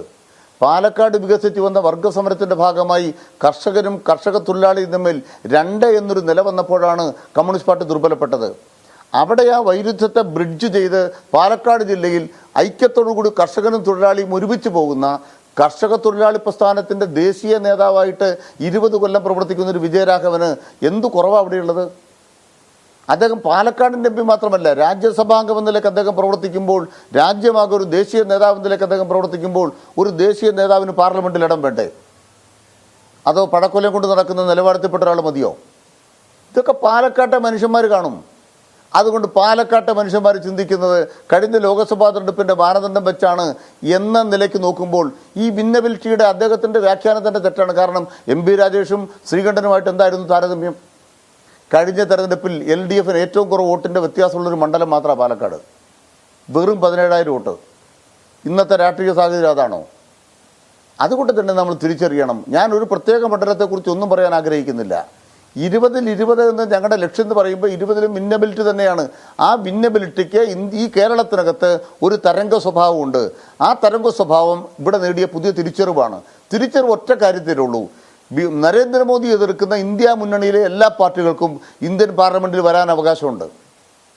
കഴിഞ്ഞ തെരഞ്ഞെടുപ്പിൻ്റെ ആഖ്യാനം നരേന്ദ്രമോദിയെ ചെറുക്കാൻ രാഹുൽ ഗാന്ധിക്ക് ഏറ്റവും കൂടുതൽ MPമാർ വേണം, അതുകൊണ്ട് ഇത്തവണ ഞങ്ങൾ പോകട്ടെ, നല്ല ഭരണമൊക്കെയാണ്, ഇത്തവണ ഞങ്ങൾ പോകട്ടെ. അതായിരുന്നു CPMനോടും LDFനോടുള്ള കേരളത്തിലെ ഒരു മൂഡ്. ഞങ്ങൾക്കെതിരായ വോട്ടല്ല 2019 തെരഞ്ഞെടുപ്പ്. ഞങ്ങൾക്കത് നല്ല ബോധ്യം ഉണ്ടായിരുന്നുകൊണ്ടാണ് ഹോംവർക്ക് ചെയ്ത് ഞങ്ങളതിനെ മറികടന്നത്. ഇത്തവണത്തെ ഹോംവർക്കിൽ ഞങ്ങൾ ബോധ്യപ്പെടുന്നത് എന്താണ്? ആളുകളുടെ മനോനിലയിൽ മാറ്റം വന്നിരിക്കുന്നു. ഇന്ത്യ മുന്നണിയായി അതുപോലെ നിർത്തണം. ഈ ഫെബ്രുവരി 8-ാം തീയതി ദേശീയ തലത്തിൽ നടത്തിയ പ്രക്ഷോഭത്തിൽ ആരാണ് നിർത്തിയത്? ഇടതുപക്ഷമല്ലേ? ഈ കോൺഗ്രസിൻ്റെ കയ്യിൽ ആരെങ്കിലും പിടിച്ചിട്ടുണ്ടായിരുന്നോ? കോൺഗ്രസിൻ്റെ കയ്യിൽ ആരെങ്കിലും പിടിച്ചോ? അഖിലേന്ത്യാ അടിസ്ഥാനത്തിൽ പ്രക്ഷോഭണം കെട്ടിപ്പടുക്കാൻ മോദിക്കെതിരെ വന്നില്ലല്ലോ. അപ്പം ഇന്ത്യ രാജ്യത്ത് കാണുന്ന ഈ രാഷ്ട്രീയ പരിസരത്തിൻ്റെ പുതിയ തിളക്കം, പുതിയ തെളിച്ചം ഇന്ത്യ രാജ്യത്ത് ഇടതുപക്ഷത്തിൻ്റെ പ്രാധാന്യത്തെ ഉയർത്തി കാണിക്കുന്നു. അതിൽ ദേശീയ നേതാക്കൾ പോകണം. അതുകൊണ്ട് വിജയരാഘവനുണ്ട്, തോമസ് ഐസക്കുണ്ട്, ഇളമരം കരീം. നിങ്ങൾ ഭിന്നബലിറ്റി പോകുമല്ലോ, ഇളമരം കരീം. ഇന്ത്യൻ പാർലമെൻറ്റിൽ പോയി തൊഴിലാളിക്ക് വേണ്ടി വർത്തമാനം പറയാൻ ആരുണ്ടായി? ഇന്ത്യൻ പാർലമെൻറ്റിനകത്ത് ഇസ്ലാം മതത്തിൽപ്പെട്ടവർ പുറത്താക്കപ്പെട്ടു. ഇസ്ലാം മതത്തിൽപ്പെട്ടവർ BJPയുടെ മന്ത്രിസഭയിലില്ല. ഇന്ത്യൻ പാർലമെന്റിൽ ഏറ്റവും കൂടുതൽ മുസ്ലിം വിഭാഗത്തിൽപ്പെട്ട അംഗസംഖ്യ ഉണ്ടായ തെരഞ്ഞെടുപ്പായത് ഈ കഴിഞ്ഞ 2019. അവിടെ രാജ്യസഭയ്ക്കകത്ത് CPMന്റെ നേതാവ് ടെളമര കരീമിന്റെ പോരാട്ടം എന്തായിരുന്നു? അദ്ദേഹം ഉയർത്തിയ വ്യത്യസ്ത വിഷയങ്ങൾ നോക്കൂ. അതുകൊണ്ട് തന്നെ വിഷയാധിഷ്ഠിതമായി കാര്യങ്ങൾ പറയാൻ തൻ്റെ ഇടമുള്ള നേതാക്കൾ ആര്? അവരെ നിർത്തിയിട്ടുണ്ട്. ജനം സ്വീകരിക്കും, ഞങ്ങൾക്ക് നല്ല വിശ്വാസമാണ്. ശരി, ഇവിടെ ശ്രീ സജീവൻ, ഞാൻ ശ്രീ പൊടിപ്പാറ പാലക്കാടിനെ കുറിച്ച് സൂചിപ്പിച്ചതുകൊണ്ട് ഞാൻ താങ്കളോടും ഇപ്പോൾ ശ്രീ അനിൽകുമാർ അതേക്കുറിച്ച് CPMന്റെ കാഴ്ചപ്പാട് വിശദീകരിച്ചു. A വിജയരാഘവൻ എന്ന ദേശീയ തലത്തിലടക്കം പ്രവർത്തിക്കുന്ന CPMന്റെ പൊളിറ്റ് ബ്യൂറോ അംഗം എന്ന നിലയിലുള്ള ശ്രീ വിജയരാഘവൻ്റെ സ്ഥാനാർത്ഥിത്വം അപ്പുറത്ത് ശ്രീകണ്ഠനാണ്. അതുപോലെ തന്നെ കോഴിക്കോട്, താങ്കൾ ജീവിക്കുന്ന കോഴിക്കോട്ട് എളമരം കരീം രാജ്യത്തെ തന്നെ ഏറ്റവും പ്രധാനപ്പെട്ട ട്രേഡ് യൂണിയൻ നേതാവാണ്, മികച്ച പാർലമെൻറ്റേറിയനാണ്. അപ്പുറത്ത് MK രാഘവനാണ്, നിരന്തരം കോഴിക്കോട് ജയിച്ചുകൊണ്ടിരിക്കുന്ന MK രാഘവൻ. വളരെ ശക്തമായൊരു മത്സരം സ്വാഭാവികമായും തന്നെയുണ്ട്. അപ്പോൾ അതിൻ്റെ ഒരു അന്തരീക്ഷം വിന്നബിലിറ്റി വന്നതുകൊണ്ടാണ് ചോദിക്കുന്നത്. ഇപ്പോൾ കാസർഗോഡ് നേരത്തെ ശ്രീ പൊടിപ്പാറയുടെ നിരീക്ഷണത്തിൽ വന്നുകൊണ്ടാണ്. പക്ഷേ ഈ പറഞ്ഞ ബാലകൃഷ്ണൻ മാസ്റ്റർ ജില്ലാ പഞ്ചായത്ത് പ്രസിഡൻ്റായിട്ടിരിക്കുകയും ആ നിലയിൽ കാസർഗോഡിൻ്റെതായ ഒരു പൊതുമണ്ഡലത്തിൽ നിറഞ്ഞു നിന്ന് പ്രവർത്തിക്കുകയും നിരവധി തവണ ആ ജില്ലാ പഞ്ചായത്ത് ദേശീയ തലത്തിൽ തന്നെ ഏറ്റവും മികച്ച ജില്ലാ പഞ്ചായത്തായി തിരഞ്ഞെടുക്കപ്പെട്ടതുമാണ്. പക്ഷേ അവിടെ രാജ്മോഹൻ ഉണ്ണിത്താൻ എന്നുള്ളത് തിരുവനന്തപുരത്ത് നിന്ന് അവിടെ വന്ന് 2019 പ്രത്യേക സാഹചര്യത്തിൽ MP ആയ ആളാണ്. അപ്പോൾ ഇത്തവണത്തെ ആ ഒരു മത്സര ചിത്രം താങ്കൾ എങ്ങനെയാണ് കാണുന്നത്? നേരെ ഞാൻ തെക്കോട്ടേക്ക് കൊണ്ടുവന്ന ഇവിടെ ആറ്റിങ്ങൽ CPM വളരെ ശക്തമായി ജയിച്ചു വരുന്നൊരു മണ്ഡലം കഴിഞ്ഞ തവണ വിട്ടുപോയി. അവിടെ അടൂർ പ്രകാശിനെതിരെ വി ജോയി മത്സരിക്കുന്ന ഒരു അന്തരീക്ഷമുണ്ട്. ഇടുക്കി ജോയ്സ് ജോർജും ഡീനും, അതുപോലെ തൃശ്ശൂർ സുനിൽകുമാർ, TN പ്രതാപൻ, സുരേഷ് ഗോപി. സജീവൻ, ഇവിടെ നമ്മൾ കാണേണ്ടത് 2019 രാഷ്ട്രീയാവസ്ഥ. 2019 ഇവിടെ ന്യൂനപക്ഷത്തിന്റെ മനോഭാവങ്ങൾക്ക് വെച്ചുകൊണ്ട് വേണം ഇപ്പോൾ 2024 നമ്മൾ കണക്കാക്കാൻ. ഇവിടെ പൊടിപ്പാറ കഴിഞ്ഞ നേരത്തെ പറഞ്ഞപ്പോൾ ഒരു പ്രശ്നമുള്ളത്, കോൺഗ്രസിന് CPMനേക്കാൾ അല്ലെങ്കിൽ LDFനേക്കാൾ കോൺഗ്രസിനാണ് ഈ തെരഞ്ഞെടുപ്പിൽ ഏറ്റവും പ്രധാനമായിട്ട് ജയിക്കേണ്ടത്. കാരണം അധികാരത്തിൽ വരാൻ പോകുന്ന എല്ലാ സംസ്ഥാനങ്ങളിലും വേരുള്ള, എല്ലാ സംസ്ഥാനങ്ങളിൽ നിന്നും MP മാരുണ്ടാക്കാൻ പറ്റുന്ന ഒരു പാർട്ടി എന്ന നിലയിൽ അധികാര സ്ഥാനത്തേക്ക്, പ്രധാനമന്ത്രി സ്ഥാനത്തേക്ക് വരേണ്ട പാർട്ടിക്ക് കൂടുതൽ ആളുകളെ കിട്ടേണ്ടത് അതുകൊണ്ട് പ്രധാനമാണ്. അത് അതൊരു ശരിയായ വിലയിരുത്തലല്ല. കാരണം അങ്ങനെ കൂടുതൽ സീറ്റ് കിട്ടുന്ന പാർട്ടി നേതാവ് പ്രധാനമന്ത്രിയാവാന്ന് പറയുന്നത് സംഭവിക്കണമെന്നില്ല. നമുക്ക് ഇന്ത്യയിൽ തന്നെ എത്ര പേര് കൂടുതൽ സീറ്റ് കിട്ടാത്ത ആളുകളും പ്രധാനമന്ത്രിമാരായിട്ടുണ്ട്. അപ്പൊ അതല്ല, മാത്രമല്ല 2019 എല്ലാ ആളുകളുടെയും മനസ്സിലുണ്ടായിരുന്ന, പ്രത്യേകിച്ച് കേരളത്തിലുള്ള ന്യൂനപക്ഷത്തിന്റെ മനസ്സിലുണ്ടായിരുന്ന, ജനാധിപത്യ വിശ്വാസികളുടെ മനസ്സിലുണ്ടായിരുന്ന ഒരു ആഗ്രഹം എന്ന് പറയുന്നത് നരേന്ദ്രമോദി എങ്ങനെയെങ്കിലും വീഴ്ത്തണം. അതിന് പകരമായിട്ട് പ്രധാനമന്ത്രി സ്ഥാനാർത്ഥിയായിട്ടാണ് ഇവിടെ കേരളത്തിലേക്ക് രാഹുൽ ഗാന്ധി വരുന്നത്. അതൊരു വലിയ ഓളം ഉണ്ടാക്കിയിട്ടുണ്ട്. ആ ഓളം സത്യത്തിൽ എല്ലാവരും പറയുന്ന പോലെ ശബരിമലയുടെ പശ്ചാത്തലമല്ല പ്രധാനമായിട്ടുള്ളത്, രാഹുൽ ഗാന്ധി വരുന്നു. അതുകൊണ്ട് നമ്മുടെ പ്രധാനമന്ത്രിയുടെ സംസ്ഥാനമാണ്, പ്രധാനമന്ത്രി മത്സരിക്കുന്ന മണ്ഡലം ഈ സംസ്ഥാനത്തിലാണെന്നുള്ളൊക്കെ ഒരു വലിയ ആഗ്രഹമായിരുന്നു. അതുകൊണ്ടാണല്ലോ വയനാട്ടിൽ ഗംഭീരമായ വോട്ടിന് അദ്ദേഹം ജയിച്ചത്. പക്ഷെ ഇത്തവണ അങ്ങനെ വിശ്വസിക്കുന്ന എത്ര പേർ കേരളത്തിൽ പോലും ഉണ്ട്. അങ്ങനെ ആവണമെന്ന് ആഗ്രഹിക്കുന്ന ആളുകൾ ഉണ്ടാകും. പക്ഷെ അദ്ദേഹത്തിനെ പ്രധാനമന്ത്രിയാക്കില്ല, ഇന്ത്യ മുന്നണി ജയിച്ചാലും ആക്കില്ല എന്ന് ശപഥമെടുത്തിട്ടുള്ള പാർട്ടി നേതാക്കന്മാരുള്ളതാണ് ഇന്ത്യ മുന്നണിയിൽ. അപ്പൊ സ്വാഭാവികമായിട്ടും അദ്ദേഹത്തെ ഇന്ത്യ മുന്നണിയുടെ അധ്യക്ഷ സ്ഥാനത്തേക്ക് കൊണ്ടുവന്നില്ല, ജനറൽ കൺവീനർ ആക്കിയില്ല, ഒന്നും ആക്കിയില്ല. അതിന്റെ അർത്ഥം അത് അദ്ദേഹത്തെ അംഗീകരിക്കാൻ പറ്റില്ല എന്നുള്ളതാണ്. അപ്പൊ രാഹുൽ ഗാന്ധി 2019 ഇവിടെ വന്ന് മത്സരിച്ച സമയത്തെ അന്തരീക്ഷമേ അല്ല. അതിന്റെ നേട്ടം കാസർഗോഡ് മുതൽ തിരുവനന്തപുരം വരെയുള്ള സ്ഥലങ്ങളിൽ കിട്ടിയിട്ടുണ്ട്. ആലപ്പുഴയിൽ മാത്രമാണ് നഷ്ടപ്പെട്ടു പോയത്. ആ ഒരു പശ്ചാത്തലത്തിലല്ല കാണേണ്ടത്. ഇപ്പൊ രാജ്മോഹൻ ഉണ്ണിത്താൻ അവിടെ ജയിച്ചത് ഗംഭീര നേതാവായിട്ടല്ല കാസർഗോട്ട്. രാജ്മോഹൻ ഉണ്ണിത്താൻ അങ്ങേറ്റം ഇഷ്ടപ്പെട്ടതുകൊണ്ടല്ല, ഈ ഒരു തരംഗത്തിൽ അങ്ങ് പെട്ടു എന്നതാണ്. അവിടെ നമ്മൾ കാണേണ്ടത് ഇത്തവണ മത്സരിക്കുന്ന ബാലകൃഷ്ണൻ മാസ്റ്റർ ഏറ്റവും കൂടുതൽ സ്വാധീനമുള്ള, അദ്ദേഹം ജില്ലാ സെക്രട്ടറി എന്നുള്ളെങ്കിൽ മാത്രമല്ല, അവിടെ ജനങ്ങൾക്കിടയിൽ സ്വാധീനമാണ്. ഞാൻ വിന്നബിലിറ്റിയുടെ കാര്യം പറയുമ്പോൾ പറയേണ്ട ഒരു പേരതാണ്. ഒരു പൊളിറ്റിക്കൽ മണ്ഡലമാണ് കാസർഗോഡ്. വടകരെ പോലെ വികാരം കൊള്ളുന്ന മണ്ഡലം പോലും അല്ല. അങ്ങനെ വികാരം കൊള്ളുന്ന മണ്ഡലങ്ങൾ വേറെ ഉണ്ടായേക്കാം. പക്ഷെ കാസർഗോഡ് പൊളിറ്റിക്കൽ മണ്ഡലമാണ്. അവിടെ ഒരിക്കൽ പോലും ഈ സ്ഥാനാർത്ഥിയെ നമ്മൾ കുറച്ച് കണ്ടിട്ട് കാര്യമില്ല. രണ്ടാമത് പൊടിപ്പാറ പറഞ്ഞുള്ള MV ജയരാജൻ കണ്ണൂരിൽ മത്സരിക്കുന്ന സ്ഥാനാർത്ഥി ശരിയായില്ല. പക്ഷെ നമ്മൾ കാണേണ്ടത് കണ്ണൂര് ഇതേപോലെ രാഷ്ട്രീയ മണ്ഡലമാണ്. രാഷ്ട്രീയ മണ്ഡലത്തിൽ നല്ല ശക്തനായ, അവിടെയുള്ള ജനങ്ങൾക്കിടയിൽ ഏറ്റവും വേരോട്ടമുള്ള ഒരു രാഷ്ട്രീയ നേതാവ് തന്നെയാണ് മത്സരിക്കേണ്ടത്. അങ്ങനെ മത്സരിക്കുമ്പോൾ ജയിക്കും. അങ്ങനെ മത്സരിക്കുമ്പോൾ അവർക്ക് കൂടുതൽ സാധ്യതകൾ ഉണ്ടാകും. അവിടെ സുധാകരൻ ഉണ്ടായിരുന്നു. സുധാകരന് അദ്ദേഹത്തിന്റെ ഒരു സാമ്രാജ്യം ഉണ്ടാക്കിയത്. പക്ഷെ സുധാകരൻ മത്സരിക്കുമ്പോൾ ഇപ്പോഴുള്ള കുറെ പ്രശ്നങ്ങൾ കോൺഗ്രസിനകത്ത് കിടക്കുന്നുണ്ട്. അവിടെയാണ് ഈ എം വി ജയരാജന്റെ വിന്നബിലിറ്റി നമ്മൾ കാണേണ്ടത്. അതിന് പകരം വേറൊരാളെയാണ് വരിക്കുക. അപ്പൊ ഉണ്ടാവുന്ന പ്രശ്നം എന്ന് പറഞ്ഞാൽ ഇപ്പോഴത്തെ ഈ കോൺഗ്രസിനകത്തിലെ സുധാകരനുമായി ബന്ധപ്പെട്ട പ്രശ്നങ്ങളെ മറികടക്കാൻ പറ്റിയ ഒരാളാവുന്നില്ല. അപ്പൊ അങ്ങനെ കണ്ണൂരിലുണ്ട്. പാലക്കാട്ടെ കാര്യം അത് നേരത്തെ അനിൽകുമാർ പറഞ്ഞു. വിജയരാഘവൻ അവിടെ പുതുമുഖമല്ല. വിജയരാഘവൻ അവിടുത്തെ നേരത്തെ ഉണ്ടായിരുന്ന MP ആണ്. അവിടെയും ഈ ശ്രീകണ്ഠന്റെ ജയം എന്ന് പറയുന്നത് ശ്രീകണ്ഠന്റെ വ്യക്തിപ്രഭാവത്തിൽ കിട്ടിയതൊന്നുമല്ല. ശ്രീകണ്ഠൻ അവിടെ ജയിച്ചിട്ടുള്ളത് ഈ ഒരു തരംഗത്തിന്റെ പശ്ചാത്തലത്തിൽ വേണമെങ്കിൽ ഈ ശബരിമല കൂടിച്ചേർക്കാം. അത് വെച്ചുകൊണ്ട് അന്നത്തെ പോലെ അത് തന്നെ അനിൽകുമാർ പറഞ്ഞ പോലെ ഏറ്റവും കുറഞ്ഞ ഭൂരിപക്ഷം ഉള്ളൊരു മണ്ഡലമാണത്. തീർച്ചയായിട്ടും രാജേഷ് വളരെ നല്ല സ്ഥാനാർത്ഥിയാണ്.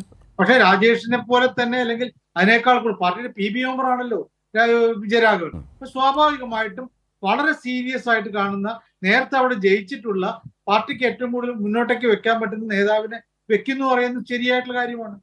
അങ്ങനെ ആ രീതിയിൽ ഇപ്പം ജയിച്ചാലും ഇല്ലെങ്കിലും ഒക്കെ ഈ തിരുവനന്തപുരത്ത് എന്തിനാണ് പന്നി രാഷ്ട്രീയത്തിൽ നിന്ന് ഏതാണ്ട് വിട്ടു നിൽക്കുന്ന രീതിയിലേക്ക് ആയിരുന്നല്ലോ പന്നിന്റെ സ്ഥാനം. പക്ഷെ CPI നോക്കിയിട്ടുള്ളത് ജയിക്കാനുള്ള സാധ്യതകൾ ദുർബലനായ സ്ഥാനാർത്ഥിയാണ് എന്ന് ജനങ്ങൾക്ക് തോന്നാത്ത ഒരാളെ നിർത്തണം. അവിടെ പലപ്പോഴും അത് അങ്ങനെ പന്തിന് പലപ്പോഴും അത്തരത്തില് നേട്ടങ്ങൾ ഉണ്ടാക്കിയിട്ട ആൾ കൂടിയാണ്. വയനാട് രാഹുൽ ഗാന്ധി തന്നെ ആണ് മത്സരിക്കുന്നതെങ്കിൽ എന്തിനാണ് രാഹുൽ ഗാന്ധി BJPക്കെതിരായ പോരാട്ടത്തിൽ ദേശീയ തലത്തിൽ കൈചേർത്ത് പിടിച്ചു നിൽക്കുന്ന ആ പോരാട്ടത്തിലെ ഒരു ദേശീയ നേതാവിനെ തന്നെ വയനാട്ടിൽ ഇത്തവണ നേരിടേണ്ടതായി രാഹുൽ ഗാന്ധിക്ക് വരുന്നു. മാവേലിക്കരയിൽ നോക്കിയാൽ ഇത്തവണ കൊടിക്കുന്നിലാണ് മത്സരിക്കുന്നതെങ്കിൽ ഇനി ആര് വന്നാലും ഏറ്റവും ശക്തനായിട്ടുള്ള ഒരു സ്ഥാനാർത്ഥിയെ തന്നെ മികച്ച വിജയപ്രതീക്ഷയിലേക്ക് പോകാൻ കഴിയുന്ന ഒരാൾ എന്ന നിലയിൽ ഇതിനോടകം തന്നെ വിലയിരുത്തൽ വന്നിട്ടുള്ളതാണ് അരുണിന്റെ സ്ഥാനാർത്ഥിത്വം ഇപ്പോൾ മാവേലിക്കരയുടെ കാര്യത്തിലാണെങ്കിൽ. തീർച്ചയായിട്ടും അവിടെ ഇപ്പൊ നമുക്ക് വേറൊരു കാര്യമുള്ളത്, നമ്മളിപ്പോ സ്ഥാനാർത്ഥികൾ ജയിച്ചിട്ടുള്ള അല്ലെങ്കിൽ സിറ്റിംഗ് MP-മാര് അവരുടെ പെർഫോമൻസ് പലപ്പോഴും നോക്കുമല്ലോ. അവരുടെ പെർഫോമൻസിൽ എത്ര പേര് പാർലമെന്റിൽ ശോഭിച്ചിട്ടുണ്ട് എന്നുള്ളത് നോക്കുമ്പോൾ ഞാൻ ഒരിക്കലും പേര് പറയുന്നില്ല, പല ആളുകളുടെയും കാര്യം വളരെ ദയനീയമാണ്. ഈ നമ്മള് പാർലമെന്റിൽ ഈ കാലത്തിനിടയിൽ 5 വർഷത്തിനിടയിൽ ഒരു ശബ്ദം പോലും പ്രകടിപ്പിക്കാത്ത 9 പേരെ കുറിച്ചുള്ള വാർത്ത കഴിഞ്ഞ ദിവസം വന്നിരുന്നല്ലോ. അതിൽ പെടുന്നില്ല കേരളം. പക്ഷേ എത്ര പേര് പെർഫോം ചെയ്തിട്ടുണ്ട്. ആ പെർഫോം ചെയ്യുക എന്ന് പറയുന്നിടത്താണ് ഏറ്റവും ഒരു ഇഷ്യൂ വന്നു കഴിഞ്ഞാൽ ശക്തമായിട്ട് ഇടപെടാൻ പറ്റിയിട്ടുള്ള എത്ര ആളുകൾ MP-മാരുണ്ട് എന്നുള്ള പ്രധാനപ്പെട്ട കാര്യം. അത് ശരിയാണ്. ശ്രീ സജീവൻ, ഞാനൊരു ഇടവേളയിലേക്ക് പോവാണ്. ഈ താരതമ്യത്തെക്കുറിച്ച് പറഞ്ഞപ്പോഴാണ് രാജ്യസഭയിൽ 2.5-3 വർഷം മാത്രം പിന്നിട്ട ജോൺ ബ്രിട്ടാസും അതുപോലെ തന്നെ വയനാട്ടിൽ 5 വർഷം പൂർത്തിയാക്കിയ രാഹുൽ ഗാന്ധിയും തമ്മിലുള്ള പാർലമെൻ്ററി പ്രവർത്തനത്തിൻ്റെ താരതമ്യം ആനയാടും തമ്മിലുള്ള വ്യത്യാസമാണ്. അത്ര വിപുലമായ നിലയിലുള്ള വിശാലമായ ശക്തമായ ഇടപെടലിൻ്റെ കണക്കുകളും ഒക്കെ ബ്രിട്ടാസിൻ്റെ ഭാഗത്തു നിന്ന് വരുമ്പോൾ വളരെ താരതമ്യേന വളരെ ശുഷ്കമായ, അദ്ദേഹത്തെ ഒരു ദേശീയ നേതാവിൽ നിന്ന് പ്രതീക്ഷിക്കുന്ന നിലവാരത്തിലേക്കൊന്നും എത്താത്തതിൻ്റെ താരതമ്യ ചർച്ചകളും ചാർട്ടുകളും നമ്മുടെ സമൂഹ മാധ്യമങ്ങളിലൊക്കെ വളരെ സജീവമായിട്ടൊന്നുണ്ട് ലഭ്യമാണ് എന്നുള്ളത് കൂടിയുണ്ട്. ആ കണക്കുകളൊക്കെ ഏതാണ്ട് ഈ കഴിഞ്ഞ കാലയളവിൽ ബ്രിട്ടാസിനെയൊക്കെ സസ്പെൻഡ് ചെയ്യുന്നതിന് മുമ്പുള്ള കാലത്തേത് കൂടിയാണ് എന്നുള്ളത് കൂടി. അത് കഴിഞ്ഞ് വീണ്ടും സഭ ചേർന്നു. അപ്പോൾ രാജ്യസഭയിലെ ഇടത് MP-മാരുടെ പൊതുവായ പ്രവർത്തനവും ലോക്സഭയിലെ 18 UDF MP-മാരുടെ പ്രവർത്തനവും ഈ തെരഞ്ഞെടുപ്പിൽ ശക്തമായി വിലയിരുത്തപ്പെടുന്ന, താരതമ്യം ചെയ്യുന്ന ഒരു അന്തരീക്ഷം കൂടി രൂപപ്പെട്ടേക്കാം. സ്വാഭാവികമായി അതിനുള്ള നല്ല സാധ്യത കൂടിയുണ്ട്. ശ്രീ പൊടിപ്പാറ, അവസാനമായി ഇപ്പോൾ LDF-ൻ്റെ ടീമായി കഴിഞ്ഞു, UDF-ൻ്റെ പ്രഖ്യാപനം വരാനിരിക്കുന്നതേ ഉള്ളൂ. പക്ഷേ നിരവധിയായ ഘടകങ്ങൾ ദേശീയ തലത്തിലെയും സംസ്ഥാന തലത്തിലെയും സംഘടനാപരവും നേതൃപരവുമായിട്ടൊക്കെയുള്ള പ്രശ്നങ്ങൾ, ദേശീയ രാഷ്ട്രീയ സാഹചര്യം, കോൺഗ്രസ് കൂടുതൽ ദുർബലപ്പെട്ടതും അടക്കം സിറ്റിംഗ് MP-മാരുടെ പ്രകടനവുമായി ബന്ധപ്പെട്ട പ്രശ്നം, ഇതെല്ലാം അടങ്ങുന്ന ഒരു പൊതു അന്തരീക്ഷം UDF-നെ സംബന്ധിച്ച് വളരെ ദുഷ്കരമായിട്ടുള്ള വെല്ലുവിളി നിറഞ്ഞ ഒരു തെരഞ്ഞെടുപ്പ് മത്സരകാലമല്ലേ അവരുടെ മുമ്പിലുമുള്ളത്? ശരത്ത്, എനിക്ക് ചില കാര്യങ്ങൾ ശരത്തും അനിൽകുമാറും ഒക്കെ പറയുമ്പോൾ എനിക്ക് തോന്നുന്നൊരു കാര്യം എന്താണെന്ന് പറയൂ, കോൺഗ്രസ് പരാജയപ്പെട്ട് കാണാൻ ഒരുപക്ഷെ BJP ആഗ്രഹിക്കുന്നതിനേക്കാൾ കൂടുതൽ തീവ്രതയോടെ ഇവിടുത്തെ CPM ആഗ്രഹിക്കുന്നുണ്ടോന്നാണ് ഈ സംശയം. കേരളത്തിൽ കോൺഗ്രസ് തോൽക്കണം എന്ന് വിചാരിക്കുന്നത് മനസ്സിലാക്കാൻ ബുദ്ധിമുട്ടില്ലാത്ത കാര്യമാണ്. പക്ഷെ അഖിലേന്ത്യാ തലത്തിൽ കോൺഗ്രസിന് സംഭവിക്കുന്ന ഓരോ തിരിച്ചടിയും ഇവിടെ CPM ആഘോഷാക്കി മാറ്റുകയാണ്. അതെന്ത് മനഃശാസ്ത്രമാണത്? നിങ്ങൾ ഇന്ത്യ സഖ്യത്തിന്റെ ഒരു ഘടകകക്ഷിയാണ്, അതിന്റെ ഒരു ഭാഗമാണ്. ആ നിങ്ങൾ അർമാദിക്കുകയാണ് കോൺഗ്രസിന് ഉണ്ടാകുന്ന ഓരോ തിരിച്ചടിയും, അല്ലെങ്കിൽ അങ്ങനെയാണ് മറ്റുള്ളവർക്ക് തോന്നുക. ആ രീതിയിലുള്ളൊരു മനോഭാവം വളർത്തിയെടുക്കുന്ന രീതിയിലാണ് ചർച്ച വരുന്നത്. ഇവിടെ താങ്കള് ജോൺ ബ്രിട്ടാസിന്റെ രാജ്യസഭയിലെ അതിഭയങ്കരമായ പെർഫോമൻസിനെ കുറിച്ച് പറഞ്ഞു. ഞാനത് അംഗീകരിക്കാൻ തയ്യാറാണ്. Brittas is A good performer, fine performer, ഒരു സംശയമില്ല. പക്ഷെ അതേ നിങ്ങള് പ്രേമചന്ദ്രൻ എന്ന് പറയുന്ന UDF MP പ്രകടനത്തെ ട്രഷറി ബെഞ്ചുകൾ പോലും കൈയടിച്ച് അഭിനന്ദിക്കുന്ന പ്രേമചന്ദ്രൻ എന്ന് പറയുന്ന UDF MP ലോക്സഭയിലെ പ്രകടനത്തെക്കുറിച്ച് വെറുതെ അദ്ദേഹത്തെ സംഖ്യയാക്കാൻ കാണിക്കുന്നതിന്റെ 100-ലൊരു അംശം അദ്ദേഹത്തിന്റെ ലോക്സഭാ പെർഫോമൻസിനെ കുറിച്ച് ഒരു വാക്ക് പറയാൻ തയ്യാറാവുന്നില്ല. ശശി തരൂർ എന്ന് പറയുന്ന കോൺഗ്രസിന്റെ തിരുവനന്തപുരത്തെ MP സംസാരിക്കുമ്പോൾ ഒരു ഇലയനക്കമില്ലാതെ മുഴുവൻ ആളുകളും ട്രഷറി ബെഞ്ച് അടക്കം എല്ലാവരും കാതു കുറിപ്പിക്കുന്നതിനെ കുറിച്ച് നിങ്ങൾ ഒരക്ഷരം പറയുന്നില്ല. നേരെ മറിച്ച് നിങ്ങൾ 18 UDF MP നിശബ്ദരായിരിക്കുന്നു, ഒരു വാക്ക് പറയുന്നില്ല എന്ന് പറയുന്ന നിങ്ങൾ ആ 18 പേർക്കൊപ്പം ആരിഫ് എന്ന് പറയുന്ന, അല്ലെങ്കിൽ അദ്ദേഹം എത്ര തവണ വായ തുറന്നിട്ടുണ്ട്?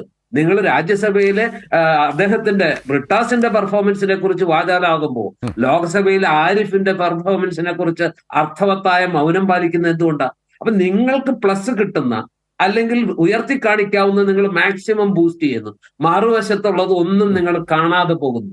അത് ശരിയാണ്, രാഷ്ട്രീയം അങ്ങനെയൊക്കെ ആകാം. എങ്കിൽ പോലും മറുവശം ഉണ്ട് എന്ന് കൂടി ഓർക്കണം എന്ന് മാത്രമേ എനിക്ക് പറയാനുള്ളൂ. ഞാൻ നേരത്തെ പാലക്കാട് MP വിജയരാഘവൻ ഒരു മോശം സ്ഥാനാർത്ഥി എന്നുള്ള നിലയ്ക്കല്ല ഞാൻ പറഞ്ഞത്. വിന്നബിലിറ്റിയെ കുറിച്ച് വീണ്ടും വീണ്ടും നിങ്ങൾ വാചാലരാകുമ്പോൾ അതാണോ ഏറ്റവും നല്ലത് എന്ന ഒരു സംശയം ഞാൻ പറഞ്ഞു തന്നേ ഉള്ളൂ. അതേ ഞാൻ തന്നെ പറഞ്ഞു, പല സ്ഥലത്തും LDFന്റെ പാനൽ എന്ന് പറയുന്നത് ലഭ്യമായ വിഭവശേഷി പരിഗണിക്കുമ്പോൾ അവർക്ക് അണിനിരത്താവുന്ന ഏറ്റവും മികച്ച പാനലിനെയാണ്. പക്ഷെ ആ നേരത്തെ സജീവൻ പറഞ്ഞതുപോലെ ഈ പാനൽ നന്നായത് കൊണ്ട് മാത്രം ജയിച്ചു കയറും എല്ലാവരും എന്ന് പറയുന്നത് വിശ്വാസത്തിലെടുക്കാൻ ബുദ്ധിമുട്ടാണ്. അതിന് രാഷ്ട്രീയ കാരണങ്ങൾ താങ്കളുടെ നിരീക്ഷണം, താങ്കളുടേതായ നിരീക്ഷണം അത് വ്യക്തമായി അത് അവതരിപ്പിച്ചു. ചിലത് വീണ്ടും അത് സ്ട്രെസ് ചെയ്ത് പറയുന്നതിന്റെ ഭാഗമായി സൂചിപ്പിക്കുകയും ചെയ്തു. ഞാൻ അതിലേക്കൊന്നും കൂടുതലായി ചേർക്കാൻ ഉദ്ദേശിക്കുന്നത് നമ്മുടെ സമയം തീരുന്നതുകൊണ്ടാണ്. ശ്രീ അനിൽകുമാർ, ഒരു മറുപടി, താങ്കളുടെ ഭാഗം എന്താണ് പറയാൻ? ഇവിടെ രാജ്യസഭയിലെ CPM ഇപ്പം 4-5 അംഗങ്ങളുണ്ടല്ലോ. രാജ്യസഭയിലെ 250-660 പേരല്ലേ ഉള്ളൂ. അപ്പോൾ അതിൽ 5 അംഗങ്ങൾ 6 അംഗങ്ങൾ എണ്ണപ്പെട്ടവരാണ്, അവർക്ക് കൂടുതൽ സമയം കിട്ടും. അതേസമയം ലോകസഭയിൽ 541 അംഗങ്ങൾ, അതിൽ CPM-ന് 3 ആകെ ഉള്ളൂ. അതിൽ ഒരാൾ മാത്രമേ കേരളത്തിൽ നിന്നുള്ളൂ.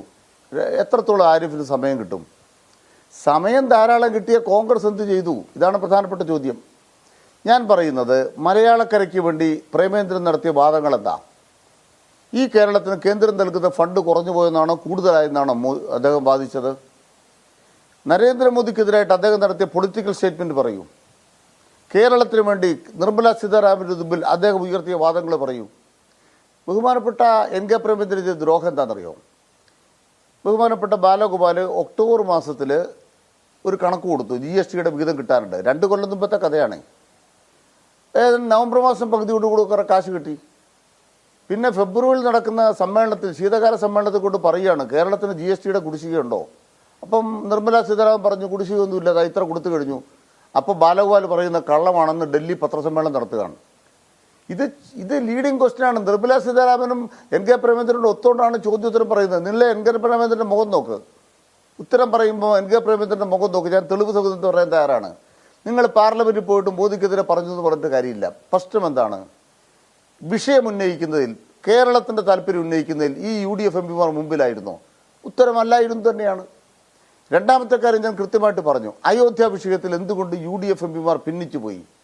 അതിനുത്തരം പറയേണ്ടതുണ്ട്. അവിടെയാണ് തിരിച്ചറിയാൻ കഴിയുന്നത്. ഐക്യത്തിൻ്റെ കാര്യത്തിൽ LDF ആണ് മുമ്പിൽ. ശരി. പൊളിറ്റിക്കൽ ക്ലാരിറ്റിയുടെ കാര്യത്തിൽ LDF ആണ് മുമ്പിൽ. ശരി. LDF ഉന്നയിച്ച 5 വിഷയങ്ങളിൽ മുസ്ലിം ലീഗിന് UDF-ൽ നിന്നും ഭിന്നമായ നിലപാടെടുക്കേണ്ടി വന്നു. അത് പൊളിറ്റിക്കൽ ക്ലാരിറ്റിയാണ്. ഈ ക്ലാരിറ്റിയാണ് 2024 ലോക്സഭാ തെരഞ്ഞെടുപ്പിന് ശേഷമുള്ള പുതിയ ലോക്സഭയ്ക്ക് വേണ്ടത്. പുതിയ ലോകസഭയ്ക്ക് രാഷ്ട്രീയമായ വ്യക്തത നൽകാൻ Okay. ഇടതുപക്ഷം അവിടെ കുടിയുയർത്തണം എന്ന ബോധം വികസിച്ചിട്ടുണ്ട്. ആ രാഷ്ട്രീയ ബോധ്യത്തോടെയാണ് ടീം LDF-നെ അണിനിരത്തിയിട്ടുള്ളത് എന്നാണ് ഇപ്പോൾ ശ്രീ അനിൽകുമാർ CPIM പ്രതിനിധി ചർച്ചയിൽ സൂചിപ്പിച്ചത്. ഇന്ന് വന്നിട്ടുള്ള CPIM സ്ഥാനാർത്ഥി പട്ടിക, ഇന്നലെ വന്ന CPI സ്ഥാനാർത്ഥി പട്ടിക, കോട്ടയത്തെ കേരള കോൺഗ്രസിൻ്റെ ചഴികാടൻ വീണ്ടും മത്സരിക്കുന്നു, സിറ്റിംഗ് MP ആണ്. ആ നിലയിൽ ടീം LDF സജ്ജമായി കഴിഞ്ഞു. UDF-നകത്തെ പ്രശ്നങ്ങൾ പരിഹാരമാകാതെ ചർച്ചയുടെ ഘട്ടത്തിൽ തന്നെ തുടരുന്നു. നേതാക്കൾക്കിടയിലെ അനൈക്യം അത് വളരെ പ്രകടമാകുന്ന സാഹചര്യമുണ്ട്. ലീഗിൻ്റെ അതൃപ്തി മറുഭാഗത്ത് നിൽക്കുന്നു. ആ നിലയിൽ അതിനെയൊക്കെ പരിഹരിച്ചുകൊണ്ട് UDF മുന്നോട്ട് വരുന്ന സാഹചര്യം ആണ് ഇനിയുള്ളത്. തെരഞ്ഞെടുപ്പ് രംഗം കൂടുതൽ സജീവമാകുന്നതോടെ അതുപോലെ BJP-യുടെ സ്ഥാനാർത്ഥി പട്ടിക വരാനിരിക്കുന്നു. ഇതെല്ലാമാണ് ഇനിയുള്ള ദിവസങ്ങളിൽ കുറെ കൂടി സജീവമായി നമ്മൾ കാണാൻ പോകുന്നത്. LDF ഒരുപടി മുന്നിൽ ഈ പ്രചാരണ രംഗത്ത് എത്തിക്കഴിഞ്ഞു എന്നുള്ളതാണ് ഇന്നത്തെ ഈ ദിവസം തരുന്ന ഏറ്റവും പ്രധാനപ്പെട്ട ഒരു കാഴ്ച നമ്മുടെ മുമ്പിൽ. ഏതായാലും ന്യൂസ് ആൻഡ് വ്യൂസ് അവസാനിക്കുന്നു.